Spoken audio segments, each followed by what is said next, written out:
Welcome back to the papameat channel. How you doing? How you doing? Coming on sun down because today we're talking about horrible working conditions. Oh God! You know, we all know about the tyrannical nature of these gazillion-dollar companies that treat their workers poorly. Maybe you as a viewer even work for one of these tyrants. Amazon. You heard about the bad stuff they're doing? Piss jugs and such? How about Apple? And Nestle. Nestle, they make the Nesquik. Children's bones. Here's a conspiracy theory. Is Nestle chocolate powder ground up children bones? Can we be sued for this? Is that slander or something? No, guys, I'm serious. This is real. You know, it's common for big businesses to do whatever they want so they can squeeze as much work out of people as they can for as little pay. You know, and listen, I am a businessman through and through. I have this YouTube channel. I have various other things happening out throughout, you know, my career, jobs, whatever. And I hope that my employees are just happy that they are here, that hopefully they feel like they're treated fairly, because I love and respect all my beautiful angels. And yes, they did even send me, there's a suggestion box or something, which feels so played out, but at the studio, I had people make videos and talk about just some of the things that they like, or maybe some of the things that they want to be fixed here, like, Harry and Nick want a massage chair. I'll get to it, guys, but until then, here's one of them now. I hope they're good. I haven't seen them yet, so. Did people send in the videos yet? Well, they're still sleeping. It is 3 a.m. I emailed them. Listen, the first couple that we got so far, it's bullshit. Like, I mean, censor that, okay? No, I'm serious. I will. I'm gonna talk to them too. Yeah, you need to. That's your job. J-O-B, do you know how to spell? Yeah. I'm sorry.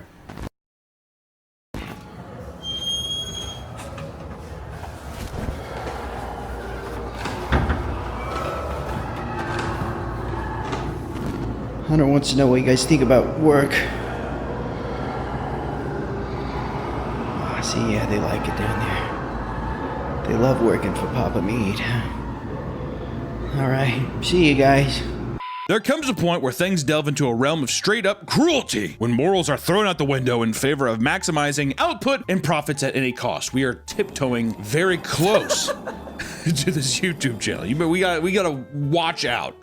Mostly you, Nick. What? This can result in nightmarish business practices, which are often hidden from the public. Occasionally, word will spread, giving us a glimpse into the depraved working conditions of these massive, massive companies. Did you see Alien Romulus? No. The beginning of Alien Romulus looked like an Amazon factory. That's gonna be Mars when Elon conquers it. When Elon? Emperor God Elon? So today, listen, guys, today I just want to talk about some of the scariest and deadliest working conditions on planet Earth. Roll the intro. Where there's a whip, there's a way. Where there's a whip, there's a way. Where there's a whip, we don't want to go to war today. But the Lord of the lashes says, nay, nay, nay. We're gonna march all day, all day, all day. Where there's a whip, there's a way. This idea came to fruition because of an article that me and Nick were fascinated with, which is about OpenAI and Sama working conditions, which are just like, you know, AI technology companies, whatever. But there was a very interesting article that came out. You might have heard of products like ChatGPT, DALL-E, Sora. These are like the leading companies of AI and, you know, computer learning and all that other bullshit that's raking in billions and billions of dollars a month, maybe even gazillions a year. What's after billions? Quadrillions. What's after quadrillions? Pentillions. When the is gazillion? Is gazillion even real? Gazillions, mate. That's. You're telling me right now that gazillion isn't even a real number? Well, ladies and gentlemen, there goes my intelligence. Creating an AI model trained by the media and the internet means that inevitably there's gonna be issues. If we've seen some of the little dicey things that happen online, might not want computers learning from that. I don't want AI learning from that. Okay. Early on, people were finding clever ways to trick ChatGPT into bypassing its own moderation filters in order to spew racist language or even instruct people on how to properly build explosives, right? These people were able to basically trick the code, and all of a sudden now these AI models are saying some dicey stuff and they're telling children how to build literal explosives. And that led to DALL-E even giving disturbing images that it was learning from because people were able to bypass and do all that kind of stuff. Basically, moral of the story, a job was created. Content moderation. OpenAI began outsourcing the job to a company called Sama, a data training company that focuses mainly on AI algorithms. Workers from Kenya were hired as data laborers, which essentially meant parsing through thousands of images and videos to identify objects and help the AI understand how to identify them on its own, right? AKA, they were taking images of dead children, maybe child pornography, all kinds of stuff, and they were making these people sitting in a room and just be like, that's bad, to the computer, so the computer could just be this weird hive mind that's just like, Sama had absurdly high expectations, pressuring employees to identify complex videos and images at breakneck speeds, sometimes being given only a few seconds per labeling task, right? Was that a dead kid? Was that a dead kid? Within a 9-hour shift, they rushed to read and properly label up to 250 passages of text to avoid being punished. What is Sama doing back there? How are they punishing people? I know it is. They're like, all right, I'm fired. No. You're not fired. You go a level deeper. You're like, oh. A little hatch in the floor and throw it up. According to a 60-minute interview with Sama employees, completing the work allotted in their contract in advance never resulted in extra pay. Instead, they received, and this is a perk, they would receive 2 pieces of KFC chicken and a bottle of soda. They used to say, thank you, they get you a bottle of soda and KFC chicken, 2 pieces, and that is it. Not bad, dude. Colonel, I could have a couple pieces of chicken from the family bucket. Hold on, this seems very racist. 2 pieces of chicken? Listen, you can say it's racist from Sama or anything, but if you know what, I love the Colonel. Granted, I would love just more pay, but if they're giving me cherry Coke and a couple thighs, then why not, dude? It was normal for workers who had children and struggled to find work to live paycheck to paycheck at Sama. That's strange. Wow. It's so crazy to me where it's like, well, first off, I want to know, is there research? How many people are there? Even if it was thousands, you're telling me you can't throw a 3rd chicken wing? Yeah, another family bucket. No, I just mean like, you can't get them up fucking $15 an hour. I am the CEO of these channels. You think I'm not trying to line my pockets as well? I get it, all right, but I try to keep my boys happy, all right? Only when my boys are happy does this whole gravy train keep rolling. That's why we get a bucket of KFC every day. I'm not giving you a bucket of KFC. I know what I said, but I'm not going to. Your cholesterol is far too high, and that's coming from me. The job itself slowly became more and more bleak as the labeling tasks became downright disturbing. Because the AI models needed to identify and prohibit inappropriate language and images, many Sama employees spent entire work weeks combing through shocking visuals and text descriptions of vulgar content. Like pornography, drone attack, self-unaliving, dismembered bodies, bestiality, child abuse, sexual slavery, and even sexual acts against children. God damn, dude, what the fuck? If you can think it, they saw it. Yeah, think it. They're just like, we're gonna have you use nothing but Bing search engines and Ask Jeeves. They're just like, oh no. One employee states that he endured repeated visions of some of the more disturbing texts, like a man having the dog in the presence of a young child. Gotta get those AI machines to learn somehow, right, boys? Here's $1.32 an hour. Thanks for that. Yeah, hey, you know what? For you, you're gonna get an extra chicken thigh today at lunch. Don't tell the others. Other employees were tasked with reading erotic online stories. Me too. In one case, a Batman fanfiction. In one case, a Batman fanfiction in which Robin is sexually assaulted by the villains.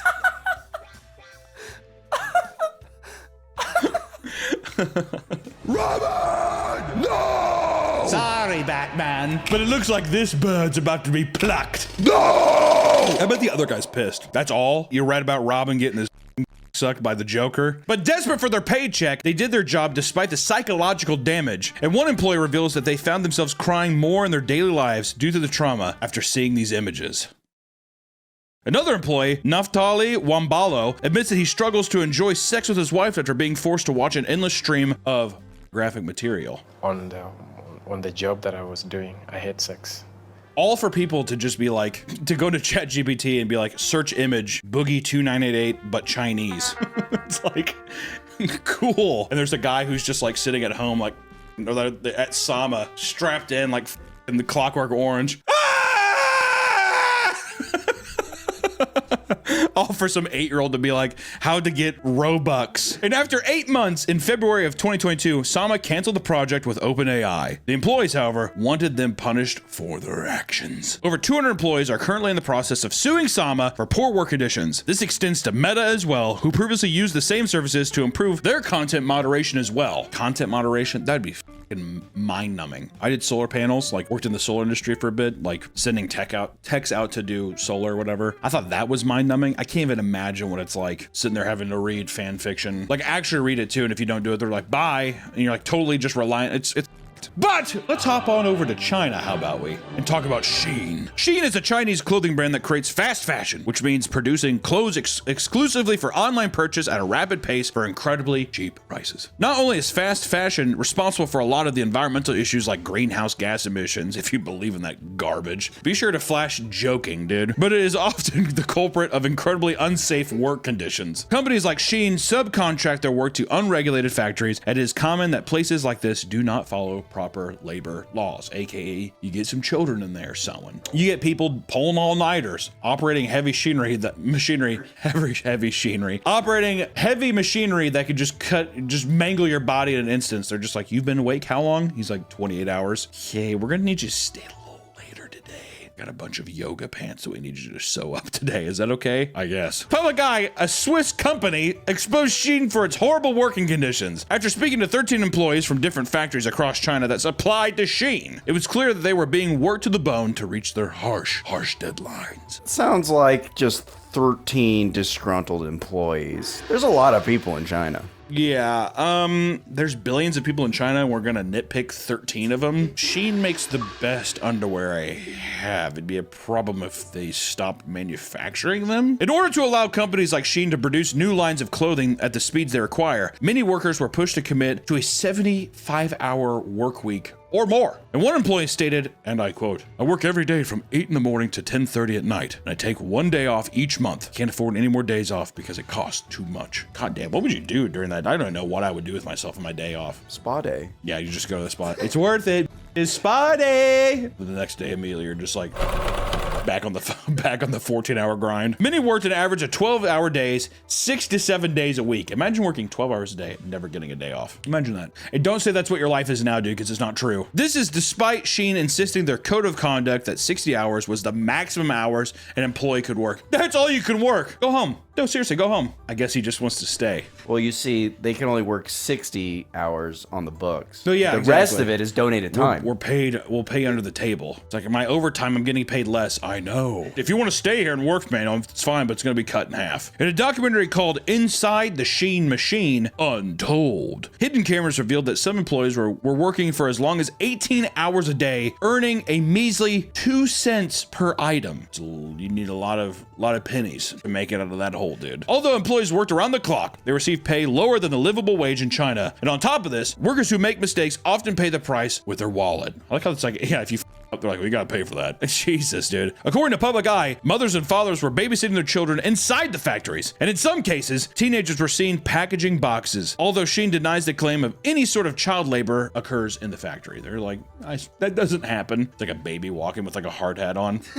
He's actually 46 years old, right? The Benjamin Button disease. That's Gulong Button. Dude, do you think, has China ever done a Benjamin Button of their own? It's not called Benjamin Button, but it's called, his name's like Lo Kim Button. Lee Button. Lee Button? Dude, Lee Button would rule. Or I guess it would be Button Lee. Yeah, Button Lee. And Shein has tried to use their PR team to like make themselves look better, partnering with influencers and such. I think my biggest takeaway from this trip is to be an independent thinker, get the facts and see it with your own 2 eyes. There's a narrative fed to us in the US, and I'm one that always likes to be open-minded and seek the truth. So I'm grateful for that about myself, and I hope the same for you guys. But after other videos come out and just to expose them even more, I'm pretty sure all of their influencer partnerships have ended. Shein is a piece of shit. All right, that's just all I gotta say. Also, I just want to say too, just because we're on China and people basically having to work those wages. Have you seen that thing in what is it, like Beijing or something like that, where it's like people will rent out one bedroom apartment, but then they'll make like cages that are their own rooms and they'll stack it on. I forgot. I think they're just called cage apartments or something like that.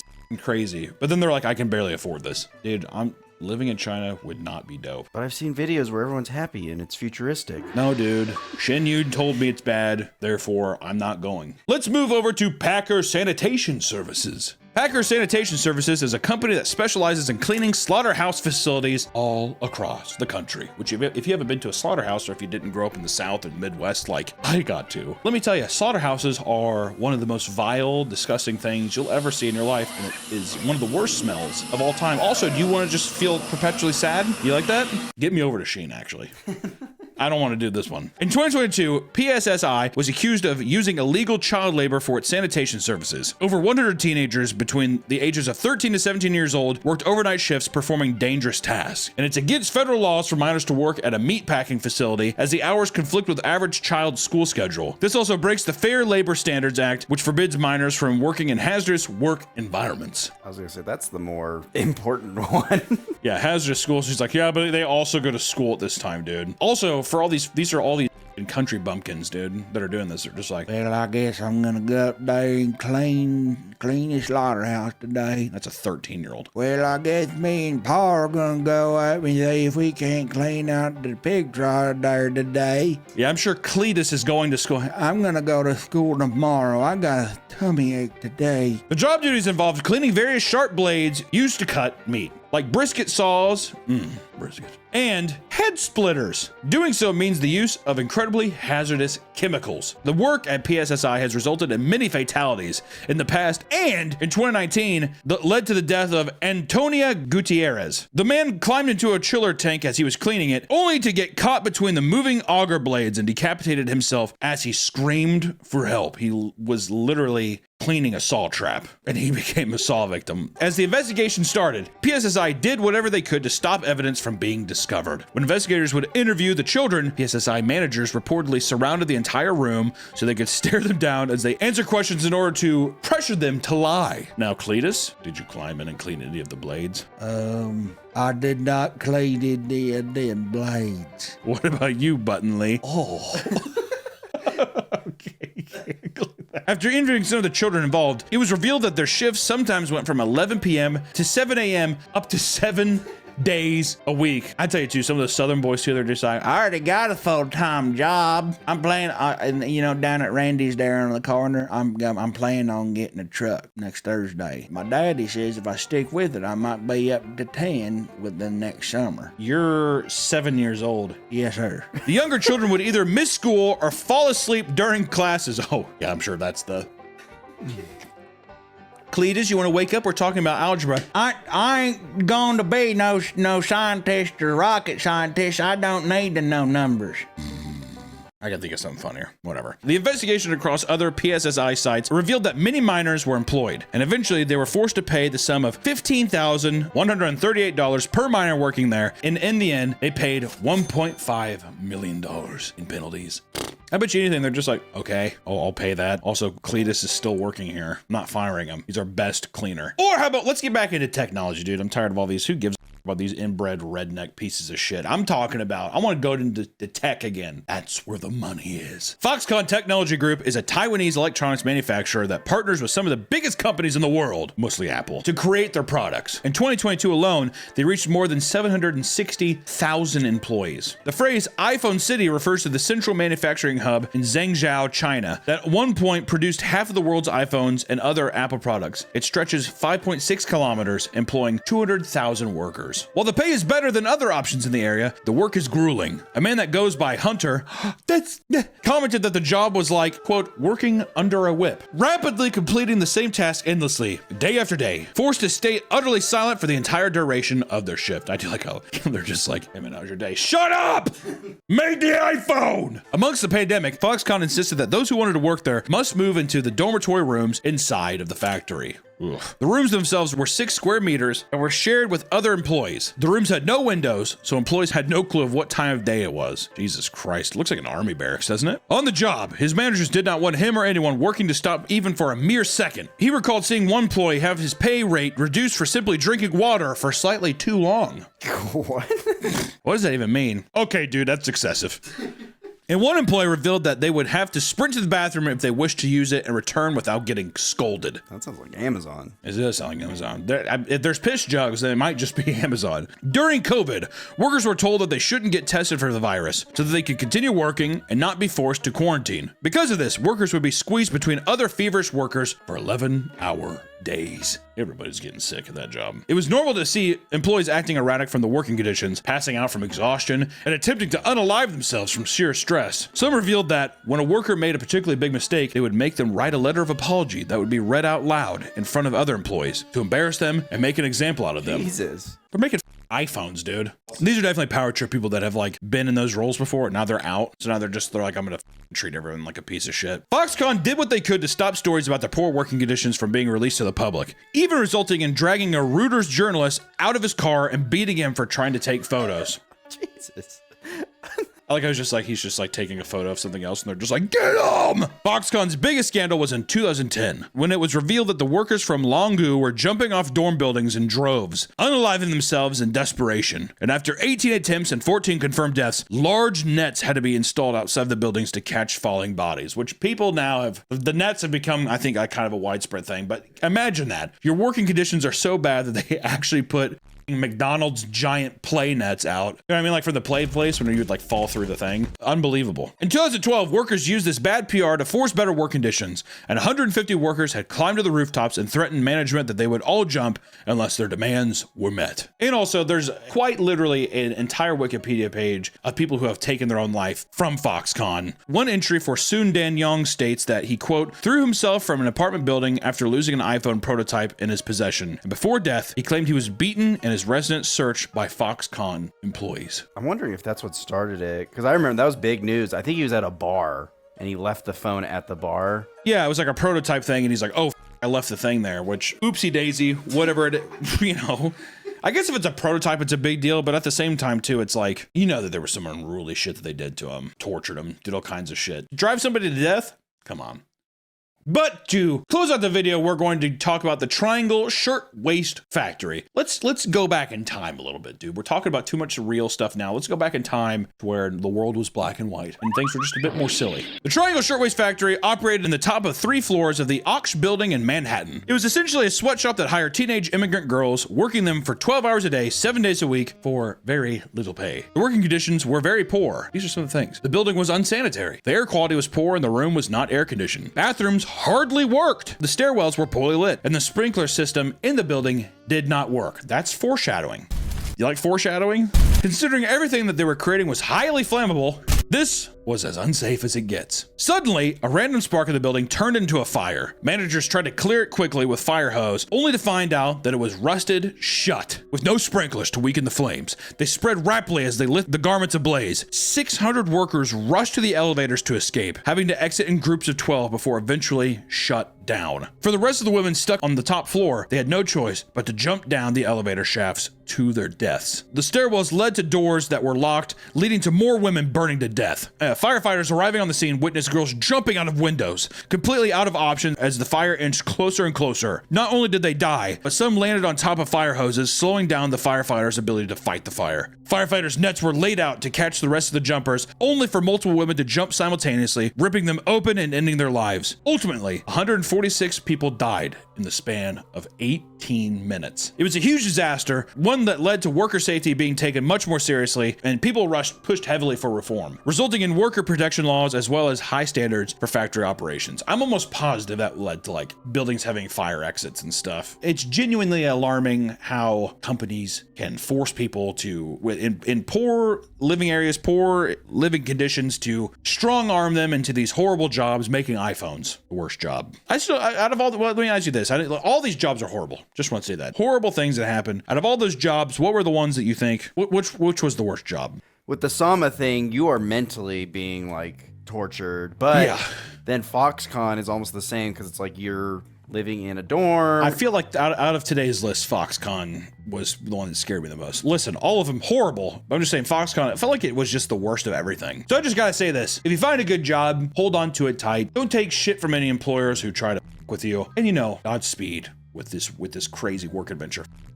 Amazon, I use them almost every day. Apple. I use my iPhone every day. I'm a part of the problem. Take me out. No, literally shoot me in the head. Take me out. Also, all the employees who talked about my working conditions here at the studio, I just want to say they've all been fired, and they've been replaced with 9-year-old Alabama children who are cleaning up the studio as we speak. So, you know, sucks to suck. Public Eye, a Swiss advocacy. Public Eye, a Swiss I can't say that, dude. Public Eye, a Swiss advocacy. I can't say that. Public Eye, a Swiss good people group. Public Eye, a Swiss advocacy. Public Eye, a Swiss Support company. Public Eye, a Swiss company, exposed Shein for its horrible working conditions. Welcome back to the papameat channel. How you doing? How you doing? Coming and slowing down because today we're talking about arguably one of the worst things ever made. And this is in the context, you know, people throw around the words worst film of all time, right? It gets thrown around a lot. Of course, there's a lot of terrible films out there. And even the one today, is it technically the worst film of all time? It just might be. Jesus. Damn. No! Shit, got him. Damn it. Start fire! I think it just might be. Because there's a lot of things you have to consider when talking about these things. First off, we're talking about War of the Worlds. It's a new Amazon Prime studio movie starring Ice Cube. Touchdown. All I know is we sat down, we were watching Rock of Love, we're getting ready to do season 2 video, and I kept seeing people talk about how bad this movie was, and I was like, you know what, well, we're sitting here, let's just take a break and let's watch this thing. It's an hour and 20 minutes long. Sure. I can't begin to tell you how horrible this movie is. It's weird. It feels like a YouTube film, like a YouTube film back when like Freddie Wong was really big, you know, when people were making like special effects, like short films. It feels like that, except substantially worse. But what's weird as well is that War of the Worlds with Tom Cruise came out in 2006, looks substantially better, which even you could argue the whole thing of like, oh, they had way more money and all that stuff. It's like, sure, but technology has come so far to where I feel like it would offset it a bit. I wanted to make this video. It's unbelievable. And I just wanted to make this video and break it down for you so you don't have to spend time and we can laugh at this together. And this message goes out directly to Ice Cube. How could you possibly need this money to do this thing? I have to know at what point. I mean, this is irreparable damage to Ice Cube's career and him as a person. I don't know how you actually went through with this. Fire your agent immediately. Oh no. There's a lot to unpack at the beginning of this film. Starts off, kind of reminded me of that horror film Unfriended, where it starts off and it's like a person logging on to their computer, and the whole film takes place from a desktop. Even in Unfriended, which is also a very terrible movie, you at least have the webcams make sense because they're on Skype talking to each other. Ice Cube logs into his computer. He works for the DHS. When he even logs in, it says his name is William Radford. He's a domestic terror analyst or something like that. Just kind of weird. And that's just, you know, it's just trying to give you information without doing it without him basically being like, I'm a domestic terror analyst. But it still feels as loud and as stupid as that. I mean, even on his desktop, there's like a little program called Guardian, and there's just a picture of his son, David. It's just David_09. It's just one of those things that, like, there's a son. And the big difference between this film and a lot of other films that go into this, which I have to remember from Unfriended, pretty sure in Unfriended, it's just you get the Skype call and it cuts to them and it uses the vignette of the desktop to showcase all these people. Immediately in this movie, like the zooming and moving in around the desktop is not only jarring, but it looks so stupid. It's so, like, I mean, it legitimately feels like something that like a high schooler would make. Amazon Studios made this. Okay? Ice Cube's job is to just scan every camera in the world and look for terrorists. That's what he does for like about a minute, is him drinking a no-branded coffee cup, basically just highlighting people and spying on them. And you immediately felt like, oh, the government's spying on us, and that you can, it's just very heavy-handed. Like this is what the movie's gonna be about. You don't really know how stupid it's gonna get, but you kind of have a gist of, okay, you know, he's using the government's technology of spying on us to basically find out about this threat, right? And he pulls up in his little like terrorist app or whatever, he pulls up like a group, like people he's watching, and the names on this spreadsheet are so fucking stupid. It's Black Cat, Dark Overlord, Thelma and Louise, Scattered Spider, and the only one with a profile picture, Disruptor. All right. Oh yeah. So he's sitting there. He's doing his job. He's like, "Oh yeah, I'm gonna catch you guys." And then Sandra from NASA calls, and she's like, "Hey, you should watch this." And it's just this huge fucking storm. And then basically, it's just them basically like, something isn't right. Something is way off. Yeah. Well, I got bigger fish to fry than watching clouds. And Ice Cube, they could not have had him for more than a day. This movie is full of ADR, which is basically like you recording your lines after the fact. It's like pickup audio, but I'm almost 99% positive they probably use AI generated voices of these actors in maybe half of it. Storms the world experienced were from thousands of meteors blasting through the atmosphere. Stand by, I'm rerouting her sail to our satellite.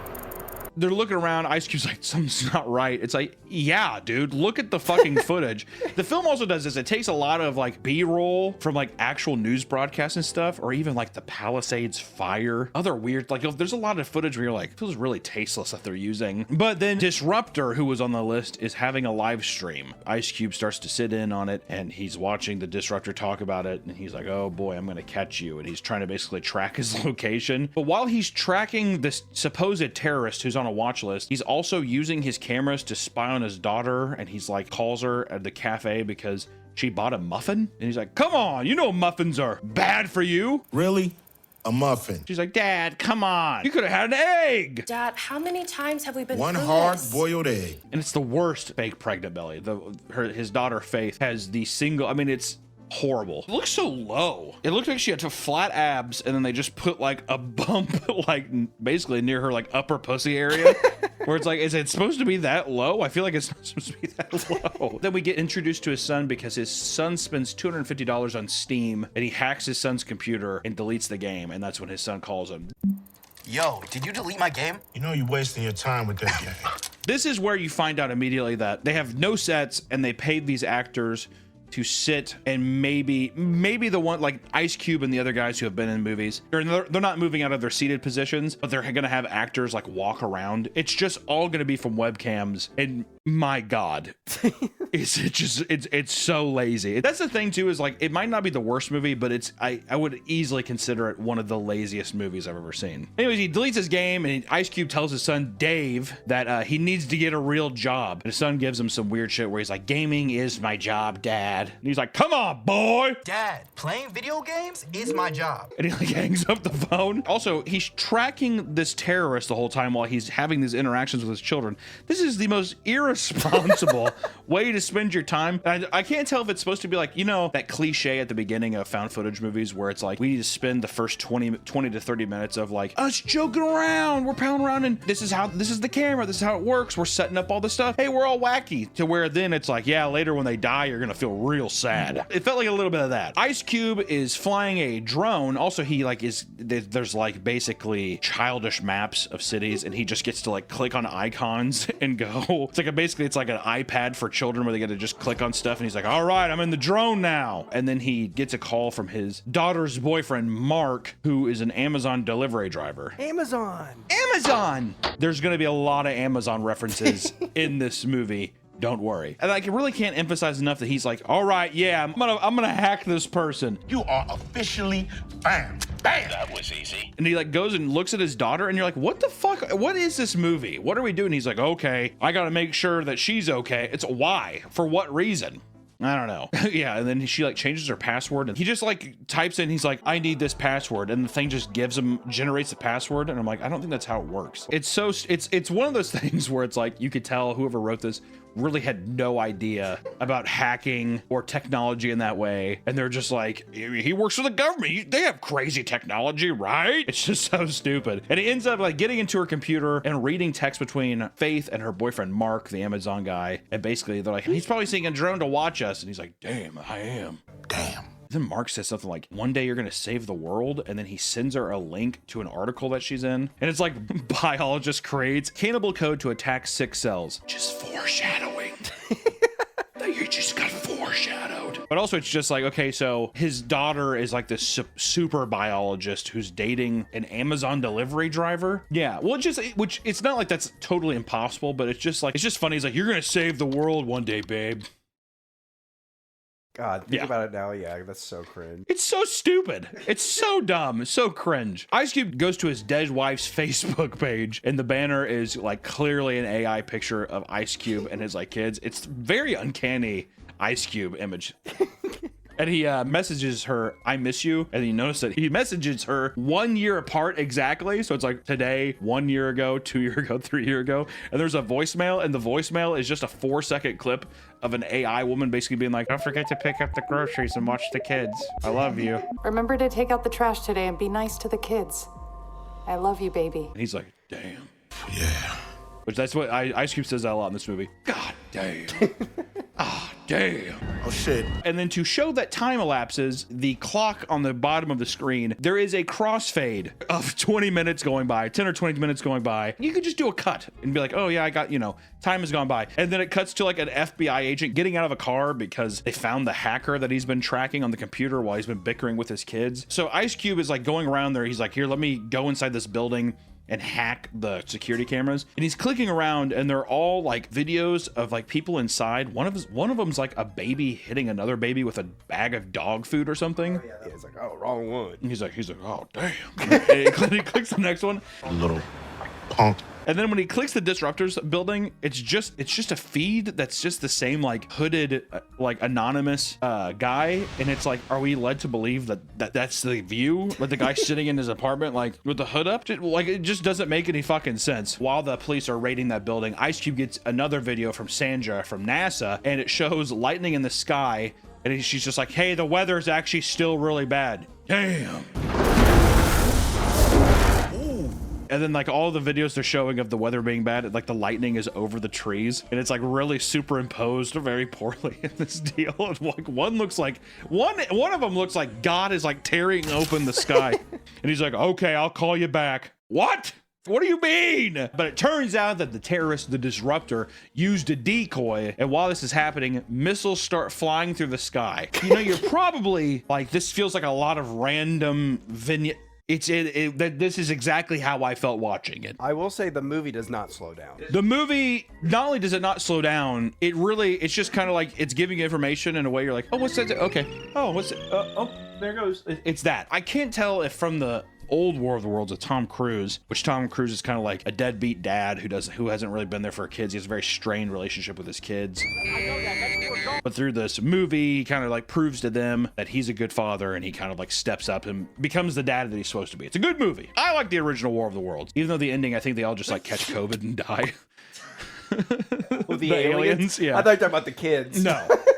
But it's done in a way where that motivation is the core around the entire film. Yes, aliens are attacking, but it's really about Tom Cruise trying to be a good dad and save his kids in the midst of this thing. That's what it's about. This movie is like, he has a dead wife. He's trying to like, I guess, protect his kids. He's mostly just spying on them. I didn't really think that he was doing anything beneficial besides being like a nosy dude who hasn't like, I think they legitimately said he hasn't left his job in like a year. Like he's been staying at the office. When's the last time you left the office? That's classified. But then the movie pivots real hard when you find out what these like when the aliens come to Earth, what the aliens want. Ugh, God. So missiles anyway start attacking Earth, and there's a lot of like motion with camera shake. It's really cheap, but God, this CGI. Oh my God. It looks like, a DreamWorks movie from like early 2000s or something. The smoke is so like bubbly and cartoony. There's tons of stuff happening, and then when they show stuff in the real world, it's like they're just filming on a street in California somewhere. So all this crazy stuff is happening, but nothing around them is reacting in any way. It looks so bad. A news report was outside and gets annihilated by a missile. That's pretty funny. The editing and the special effects, just the sequences are just, it's so obnoxious, and you just keep cutting back to Ice Cube, who's just in this little vignette, and it's just him being like, no! God damn! No! Even that's too much motion. No! Yeah, he was not giving it his all. No! I need to know how much he got paid. I was looking for the budget. I can't find it. They're keeping that shit locked up tight. If I was a betting man, all right, with all the talent that they have, because there's like some people that have been in some stuff, I'm guessing 15 million. In terms of movie money, that's not a lot, but still. I was gonna say 5, like $1 million to Ice Cube. No, it's got to be 15. I mean, like, I'm doubling it. 30 million is what I legitimately believe, actually. God. So Sandra from NASA is calling her, and she's like running through her office. She's like, "Can you believe this?" And there's like a guy in the background who just like casually walks by. It's like there's so many of those little moments in the movie where it's like, yeah, so they talk to the actor and they're like, yeah, so run down frantically down the stairs, and they're using a commercial space or something. So then the guy is like, I don't give a fuck, and he just like walks by. Looks so stupid. Ice Cube's building gets hit, and he starts to panic and spies on his daughter again. He can't find her, and then he finds out that she's like under her desk at her job, and then like a weak signal thing pops up, but it's just an overlay over the actual video, but you can still see her like perfectly moving around. So it's like, is the signal weak? Ice Cube ends up calling his son, and he's running through the streets. Very, very funny. He's sitting there, he's like, "Run, boy, run!" Listen to me. Get out of there. Now. No. You gotta get out. Keep running. Go. And he's running through, and the kid keeps like looking at the camera like, he keeps using these tools to help him, but it's just like the technology is so not believable, in the point to where it's gonna be like in 5 years this is gonna look even dumber. Like, just have him type on something and be like, "Oh yes, you should go here." Don't even show the interface. The interfaces look like old Pac-Man maps. Take a right. Take a right now. And so it's like, it freezes on Dave's face, and you think he's dead.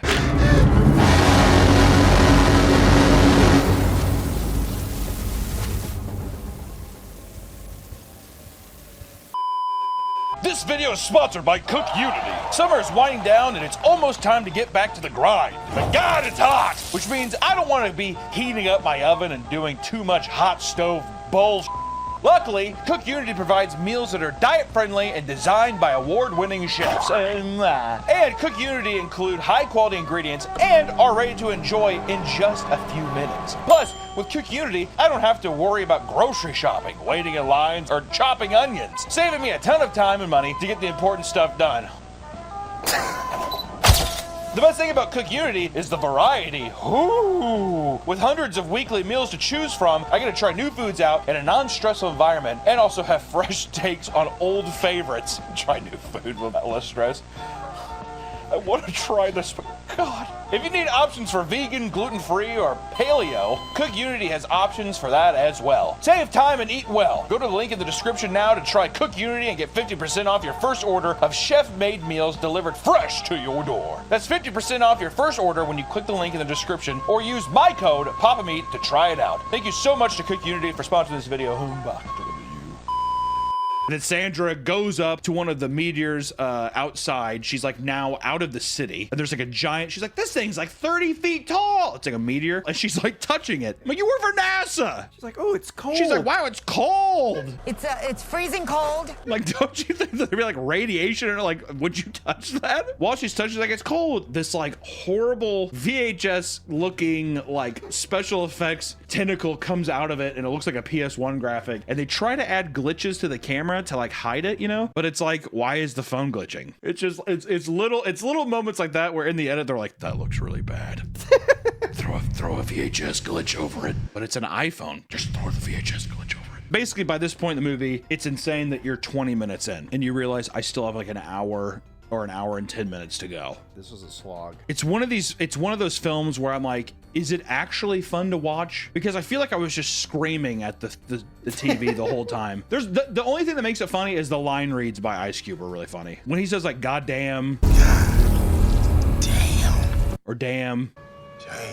That's good every time. A lot of the shots don't make sense in the editing because, once again, we're led to believe that's all found footage and we're seeing stuff through people's camera. So whenever the girl who's like the police officer that Ice Cube was talking to earlier, she's like out in the street, she's recording the monster, but then the film cuts to her reaction. She's like, holy shit. And it's like as if she like flipped the camera around to say that and then flips it back, but it's just done in a way where it's a cut and then she just gets eviscerated with a laser. And then, you know, once again, you hear Ice Cube, no, or God damn.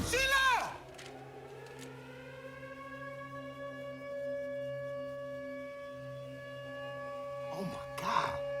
The aliens start coming out of the ground, but once again, it just doesn't make sense. Also, it's just like static 3D models just tweening upwards like that. One of the aliens comes out of a boat, but yet it's being like there's just rubble, like it came out of like the earth. So it's like coming out of like a boat in the ocean, but it's just like covered in like dirt and shit. Well, it's like a 3D asset they bought. Well, yeah, it's like they just had it tween up, and they're just like putting some drop physics on it. It's okay. I mean, it's so lazy. Ice Cube once again has another funny. I cannot emphasize it enough. He hits an infamous, damn. His daughter calls him, and she's getting attacked by the alien, which is funny. She's just outside. So this whole thing's happening. She's outside, and that's when Ice Cube's like, what are you doing outside? What are you doing outside? Get away from that thing! Run! Get away from that! Run! And she's just like I don't know, 20 feet away from this giant monster. What are you doing by that thing? It's like, what do you mean? It's so stupid. The alien shoots a laser, or it shoots down like a helicopter, and it crashes, and then you fake out that the daughter died again. And then he pulls up her heart rate, which maybe you could maybe say she's wearing like a Fitbit or something, or like an Apple Watch or whatever that can keep track of that shit. And he's like, which I'm not a doctor, Nick. Oh, you need to calm down. Your heart rate's too high. Your heart rate is way too high. Don't you move, okay? And it's at like 98. Yeah. Isn't cardio like a standard cardio heart rate like 120 to 130 something? I thought a dangerous heart rate's like 180s. Is that wrong? Fact check here. But also, so the thing hit. There was no one else around her, by the way. She like raises the phone up. It's still crystal beautiful. It looked like a beautiful day to film. Just want to say that. She has, I think, like maybe a smudge on her cheek, but that's it. There was a huge explosion right by her, and they're not covered at all. They like we're just kind of like, we don't. There's no makeup. Then she's sitting there and she gets up. She's like, Dad, I'm hurt real bad. I got this in my leg. How are you? How's the baby? Oh my God, it hurts so bad. Okay, stay calm. Stay calm. It's like this like piece of, I don't know what, like a fucking Duracell battery in her leg or something. Probably the funniest moment of the movie is Ice Cube being like, I'm on my way. Here I come. And he gets up and runs over, and he's like, ah, damn, the door's locked. They locked me in. Damn it. Locked it. And he's like shaking, like shaking this door. I feel like you could bust down this door, but then he just sits back down. He says, all right, I'm gonna figure something out. And then he hacks into a nearby Tesla. His daughter's able to like hobble in. We've seen these robots shoot lasers and destroy things, but the Tesla just drives off and the thing doesn't shoot it or anything. He just does, man, that was close. Man, that was close. Hey, listen to me. I got you. The hospitals are all full, so he takes her somewhere else. Well, that's what's funny. Oh, the hospital's awful. Don't worry, I'll take you somewhere else. It's almost like, yeah, it's almost like you're going to Texas Roadhouse for dinner. It's like, oh, I don't have it. It's all full up. Let's go somewhere else to eat. This is also a great part too, because she's in the back of the Tesla. There's all these different screens, and she says, there's so much destruction, and they're driving on perfectly clean roads. I don't know why you would use these angles. There's one of like the steering, the dashboard. You see out, and people are driving normally. Like using real footage of just like an LA street, and it looks like a beautiful day. Makes no sense. It's so dumb. I know for a fact the editor or the director was just like, nah, they're never gonna look up there. Yeah, it's in the corner. It's in the corner. They're gonna be focused on her. Look, she's bleeding her leg. Could you have not have just focused on the back seat cam? That's it then? And then you can like, yeah, I mean, you can kind of see out the windows, but whatever. Just get rid of all the other shit and get rid of Ice Cube's goofy ass face and every shot just. Damn. While this is all happening, the world is ending. Pretty much, right? There's an alien attack, and Ice Cube keeps bringing up like family drama at the worst time, to where it's just like they're really trying to force that like dad arc story plot, and it just doesn't make any sense. You think you have the power to keep the world safe. You gotta wake up. You don't have any power. Like trying to have an intimate conversation, there's nothing intimate when it's all over a phone, right? You're not in front of somebody interacting with them. So now it all feels just like fabricated and extremely forced. And at every instance, you're just like, why are you talking about this right now? Are you concerned about your daughter dying? And he's just like, I should have been a better dad. The Tesla only has 2 miles left of battery, so then he like hacks a program. He turns everything on low power mode, and it gives her 19 miles, and he literally does.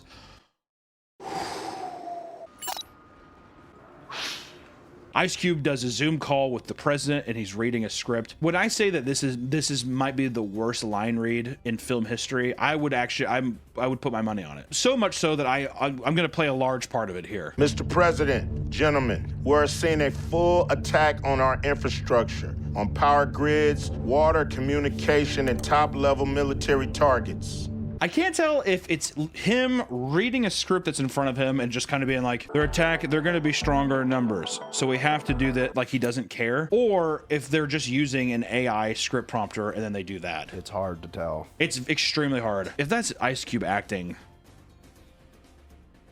I mean, the president just says like, well, I guess you're right. We have no other choice. I'm saying go to war with the aliens. And then Ice Cube's like, yeah. I see no other option to initiate this war of the worlds to save us all. The president, I believe, says it's going to be a war of the worlds, okay? Which is extremely cringe and on the nose, but I couldn't tell. I thought it was a nod to, today we celebrate our Independence Day, from the Independence Day movie in the 90s. Today, we celebrate our Independence Day. But then it's like everywhere. The president's calling it War of the Worlds. And it's like, name the movie. The world starts basically like attacking the aliens and killing them really easily. And then you get a great montage of Ice Cube's most embarrassing lines where he's like, yeah, take that. Got him. Got him. Woo, hell yeah. Take your intergalactic asses back home. Back home. And then he immediately cuts back. He's like, what the hell do they want? Which felt like an insert because I'm like, they never really asked what the aliens are doing. So it's just like a hard cut of him going, the hell do they want? So we are not even halfway through the movie, okay? And while the world is fighting, Ice Cube checks in on his daughter again and sees, you know, the Tesla's full of blood. It's empty. She's like, oh my God. He goes through and basically Ice Cube has to call her boyfriend Mark. They just record over his lines again because they're just like, no one's gonna care. Everyone's gonna hate this, so let's just record over it. I'm almost there, Pops. You better be. You call me as soon as you get there, okay? I will. Sandra from NASA calls and gets blasted with sound waves. She holds her head while filming a selfie of herself. It's pretty funny. She's like, ah! The aliens are just standing by buildings, and then once again you get another good Ice Cube. What the hell are they doing? And they're just standing by like a building. He's like, what are they doing? Also, he keeps taking his glasses off and putting them back on. Have you noticed that? Yeah. He does a lot. He's got to do something. He's at a desk. He's at a desk the whole movie. So Dave, Ice Cube's son, calls Ice Cube and tells him that Goliath, a secret government program that Ice Cube doesn't know about, who works for the government, is real. But Ice Cube says it's crazy. He's just like, man, that's fake news. It's called Goliath. That's fake news. Think about it. Sandra, the NASA bitch, once again calls Ice Cube and shows a shot down alien, which by this point in the movie too, you just think about it, I'm like, is Ice Cube the only person in this department actually working? Because she's like, I need to get intel. And I'm like, why is there no one else around helping anybody? So then Sandra goes up. She's like, oh yeah, look, it's weird. I'm gonna go inside. It looks like it smashed its way into the building. I'm going in. And then she goes inside and she's attacked by a bunch of bugs. Oh my God. Sandra. They're in my clothes. Sandra. And that's when you find out that the world is getting cyber attacked for their data. The aliens came to Earth to eat our data. The machine's destinations appear to be top secret government data centers. Whoever wrote this was like, fuck, just like a parallel of companies right now with us. Our data is being constantly stolen and sold to people. Holy shit. The parallels. And then also it's supposed to be like, yeah, the same way that fucking Ice Cube's spying on us and collecting our data. The War of the Worlds people are doing that too. Holy shit, that is gold. I just want to ask, what would an alien do with our social security number? Well, especially if they're destroying the world. If everyone's gonna be dead, it's like, what's the point? If you're killing everybody, what does our personal data give you at all? What? I think that it's supposed to be that they can like control like our airplanes. Well, that's the thing. The airplanes start crashing because the data's being eaten. Because the data's being eaten. So planes are falling out of the sky, which there is a Boeing nod to that too. So I'm like wondering if they're like, And then someone says the military is sitting ducks without their data. The military are sitting ducks and being slaughtered without their advanced digital systems. Faith, Ice Cube's daughter, took out a piece of shrapnel from her leg. First, I was just gonna say she's a superstar biologist that we found out is gonna save the world. And then she says, I thought I could stop the bleeding if I took it out. I thought that I could stop the bleeding if I took it out. I am a borderline retarded man, Nick, and I know that if like I got shot with an arrow or got shot, you don't take it out because that is stopping the blood loss. Which then her Amazon boyfriend takes out clear tape and decides to fix it. Ice Cube's like, no! Mark, no! You gotta get something else, man. You need a tourniquet. Trust me. I'm a pro. I think it's supposed to be funny that like him packaging boxes is helping that, which that's not the only time that him working at Amazon is like saving the day. We're finding more and more that him conveniently working at Amazon is like actually extremely beneficial to this entire story, which newsflash to Amazon, don't do that when you're producing the fucking movie, dumbasses. So Sandra cuts back, even though the last time we saw her, her like face was getting eaten by bugs or something. But she's like, hey, sorry I did that. I have pets now. And she drops like a little mason jar that has 3 of these little data bugs in it, and they just go over to this SD card and they're like, and that's when Ice Cube's like, why are they going after the chip? Why are they going after the chip? And then once again, it's like, oh yeah, they eat data. Oh, damn. Holy shit. And we get another montage of the world going to shit. Tanker ships around the globe are frozen without any GPS data, and oil rigs are combusting. This is terrible. And we see a plane crash with really shitty CGI. I bet you they were literally flying out of LAX, and they're like, oh yeah, we need that for the movie. And they just record it with an iPhone. All right, yeah, send this to the VFX guy or something. Send it off. And then that's whenever even the news sources say this. They say the world is in complete chaos without our precious resource, our data. We are in utter chaos without our most precious resource, our data. Shit.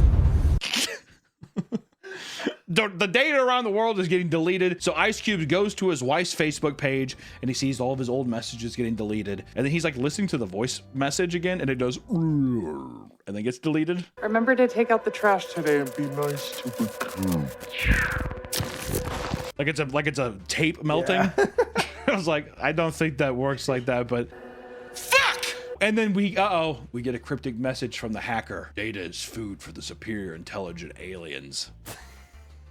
Disruptor. Who are you, Disruptor? Tell me. The government knew this would happen, and they activated Goliath anyway. But then he sits there and he does, wait, why does that sound familiar? He said something earlier to where his son said that line. He's like, wait, what? But it's like a very generic line to where I'm like, I feel like anybody could have said that. If they locate Goliath and consume its data, the world will return to the Stone Age. The invaders won't stop until they have it all. Takes the audio and like decrypts it. And then it turns out that Disruptor is his son, Dave. Won't stop until they have it all. Won't stop until they have it all. Won't stop until they have it all. Everything honest, and it won't stop until they have it all. Won't stop until they have it all. He does, ah! It's you! It's you! My own son's hacking the government. It's you? And he does, yeah, Dad. Well, yes, kind of. How could you, man? He says, the past is the past. I'm ready to work together. Are you? He just, I'll call you back. Look, the past is the past. I'm ready to work together now. Are you? I gotta go. and then Dave sends Ice Cube all the files in the Goliath program, and you find out that the Goliath program that he was talking about earlier is like a super secret ultimate surveillance system that the US government made to where they can like predict people's actions. But then the file folders also have like Rothwell files for aliens. They have the Skinwalker Ranch folder for some reason, UAPs, all these files where I'm like, it's just like kind of like, yeah, every conspiracy is because of the Goliath program, Dad. Goliath. Damn. And then Ice Cube once again coming in with another solid line. They collecting data. That's what brought them here in the first place. Collecting data? That's what brought them here in the first place. He's like, my son was right. They've been lying to me the whole time. Dave was right. They lied to me the whole time. Lazy movie! If you see a picture of Briggs, everyone else is blurred out, by the way, because it's a real photo and they had to Photoshop the guy in. So everyone else's photos like blurred out. And he's like, oh, damn it. Briggs is in on it the whole time. Holy shit. Briggs is behind the whole thing. Who's like a government guy that's working with him too. And he's like smiling.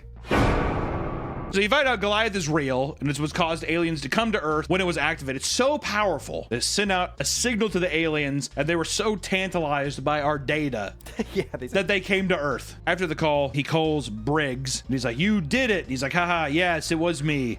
Y'all know all about Goliath.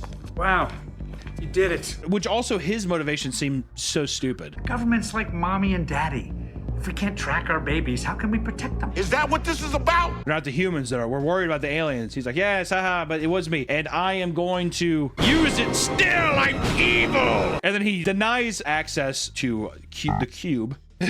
And the cube is like, I'm locked out. And then his hacker son says, want to play a game? And he does, hell yeah. And his son gives him access again. You weren't the only one keeping an eye out, Dad. And he does, you clever little shit. I love you, boy.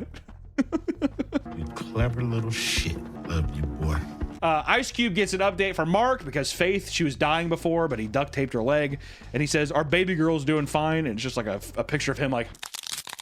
And then she's in the background smiling. Dave and Ice Cube come up with a plan to poison the data for the aliens, or poison the food, pretty much. We gotta poison their food supply, okay? And Dave says the government are bad hackers, and Dave's gonna go get his hacker pals to come and make a virus for it. The disruptors, they talk to Ice Cube and they're like, I'm not doing it unless he gives us immunity. So the Ice Cube literally highlights all of their names, right clicks and deletes, and says, done. That's as easy.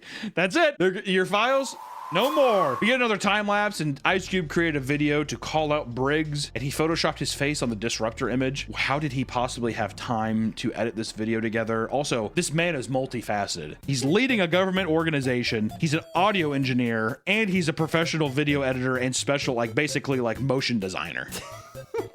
He's pretty impressive. Ice Cube launches the virus to the aliens, but the aliens are hacking. The aliens hack them back, and then the other hackers like, "Oh no, my data's being drained." They're eating our data. My data's being drained. They're gonna find Goliath.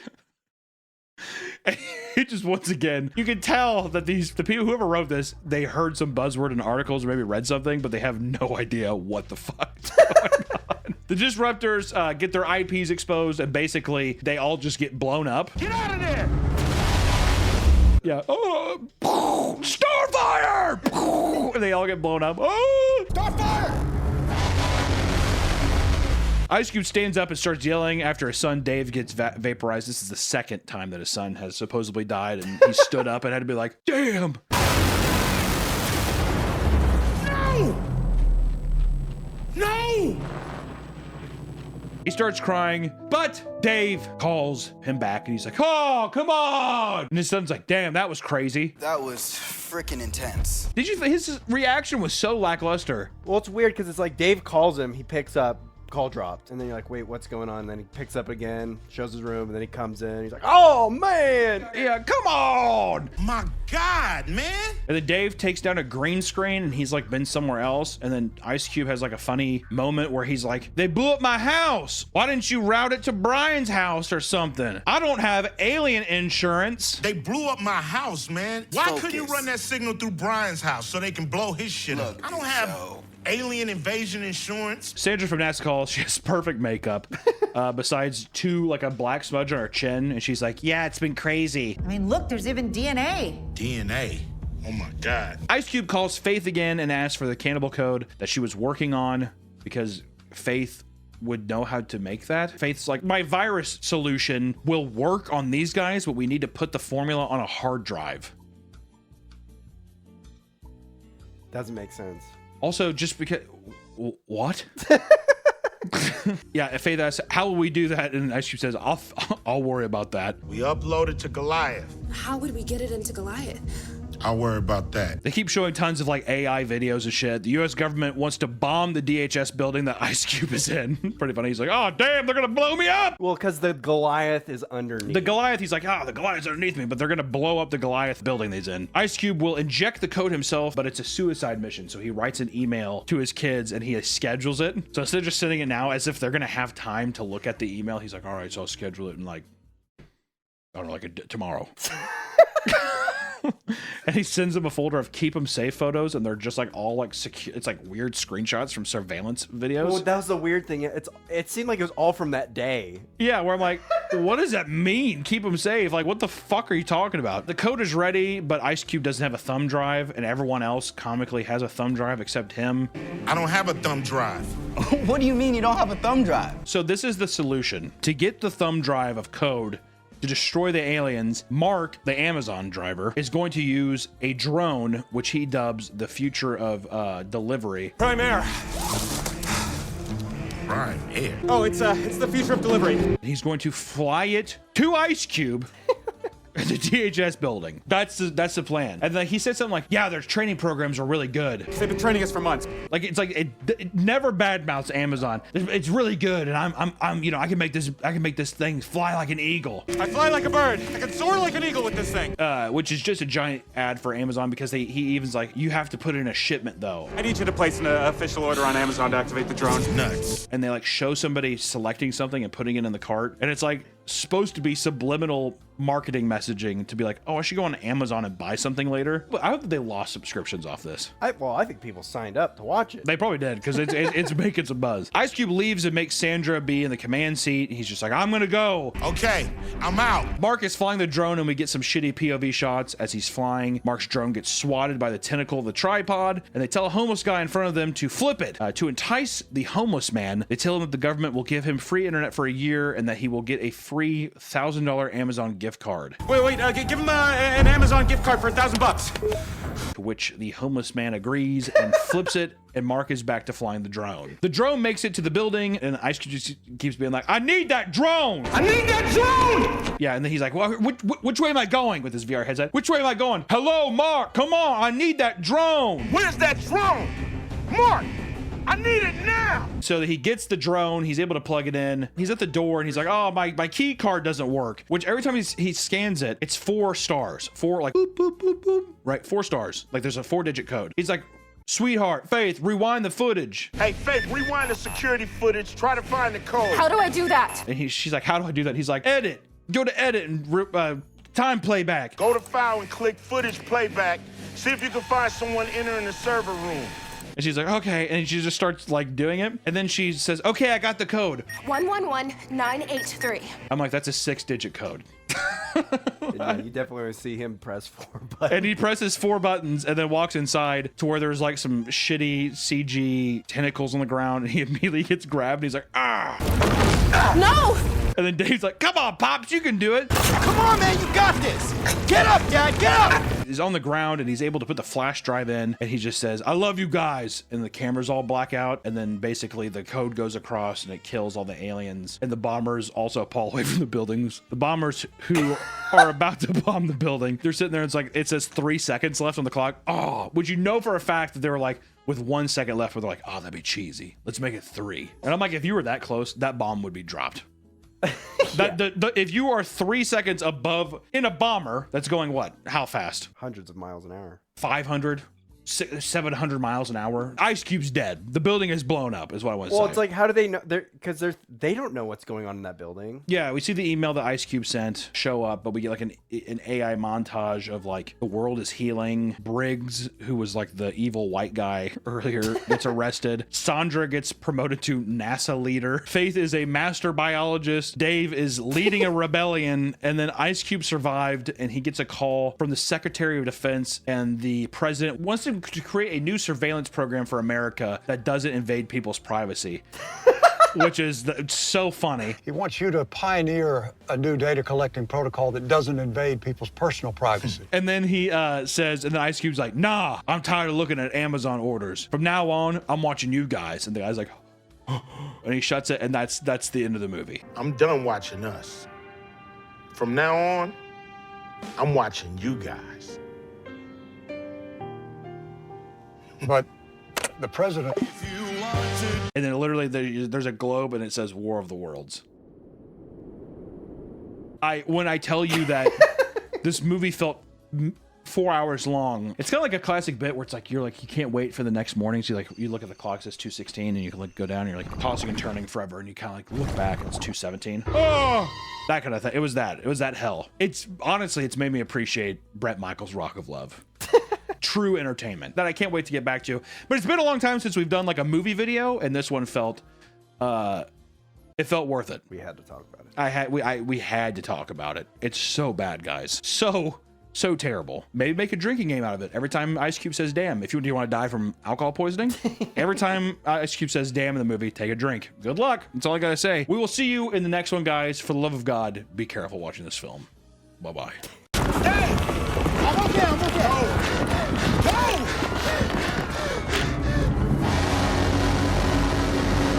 Welcome back to the papameat channel. How you doing? Come in and sit on down, because today we're gonna dive deep into the dangers of Airbnbs. Summer is the perfect time to take a relaxing vacation with some friends and family. This house looks nice. No longer do people go to hotels. Now you get to be in someone's home. I don't live there, but you can stay there if you want. It's pretty much Airbnbs. It's always weird. I went to an Airbnb one time and they still had like pictures of their family up. Well, I remember I messaged and said, am I right house? Because I thought, I was like, did I actually break into the house? Because also, usually when you go to an Airbnb, they have the padlock. Hey, let me know, whatever.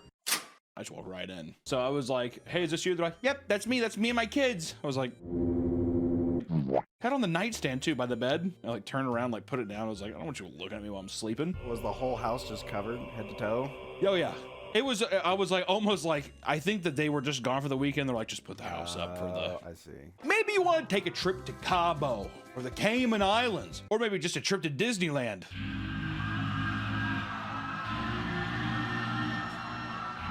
Wherever you're going, you're gonna need to find a place to stay. Hotels used to be your only option, but over the years, prices have gone through the roof. But thankfully, there's an alternative.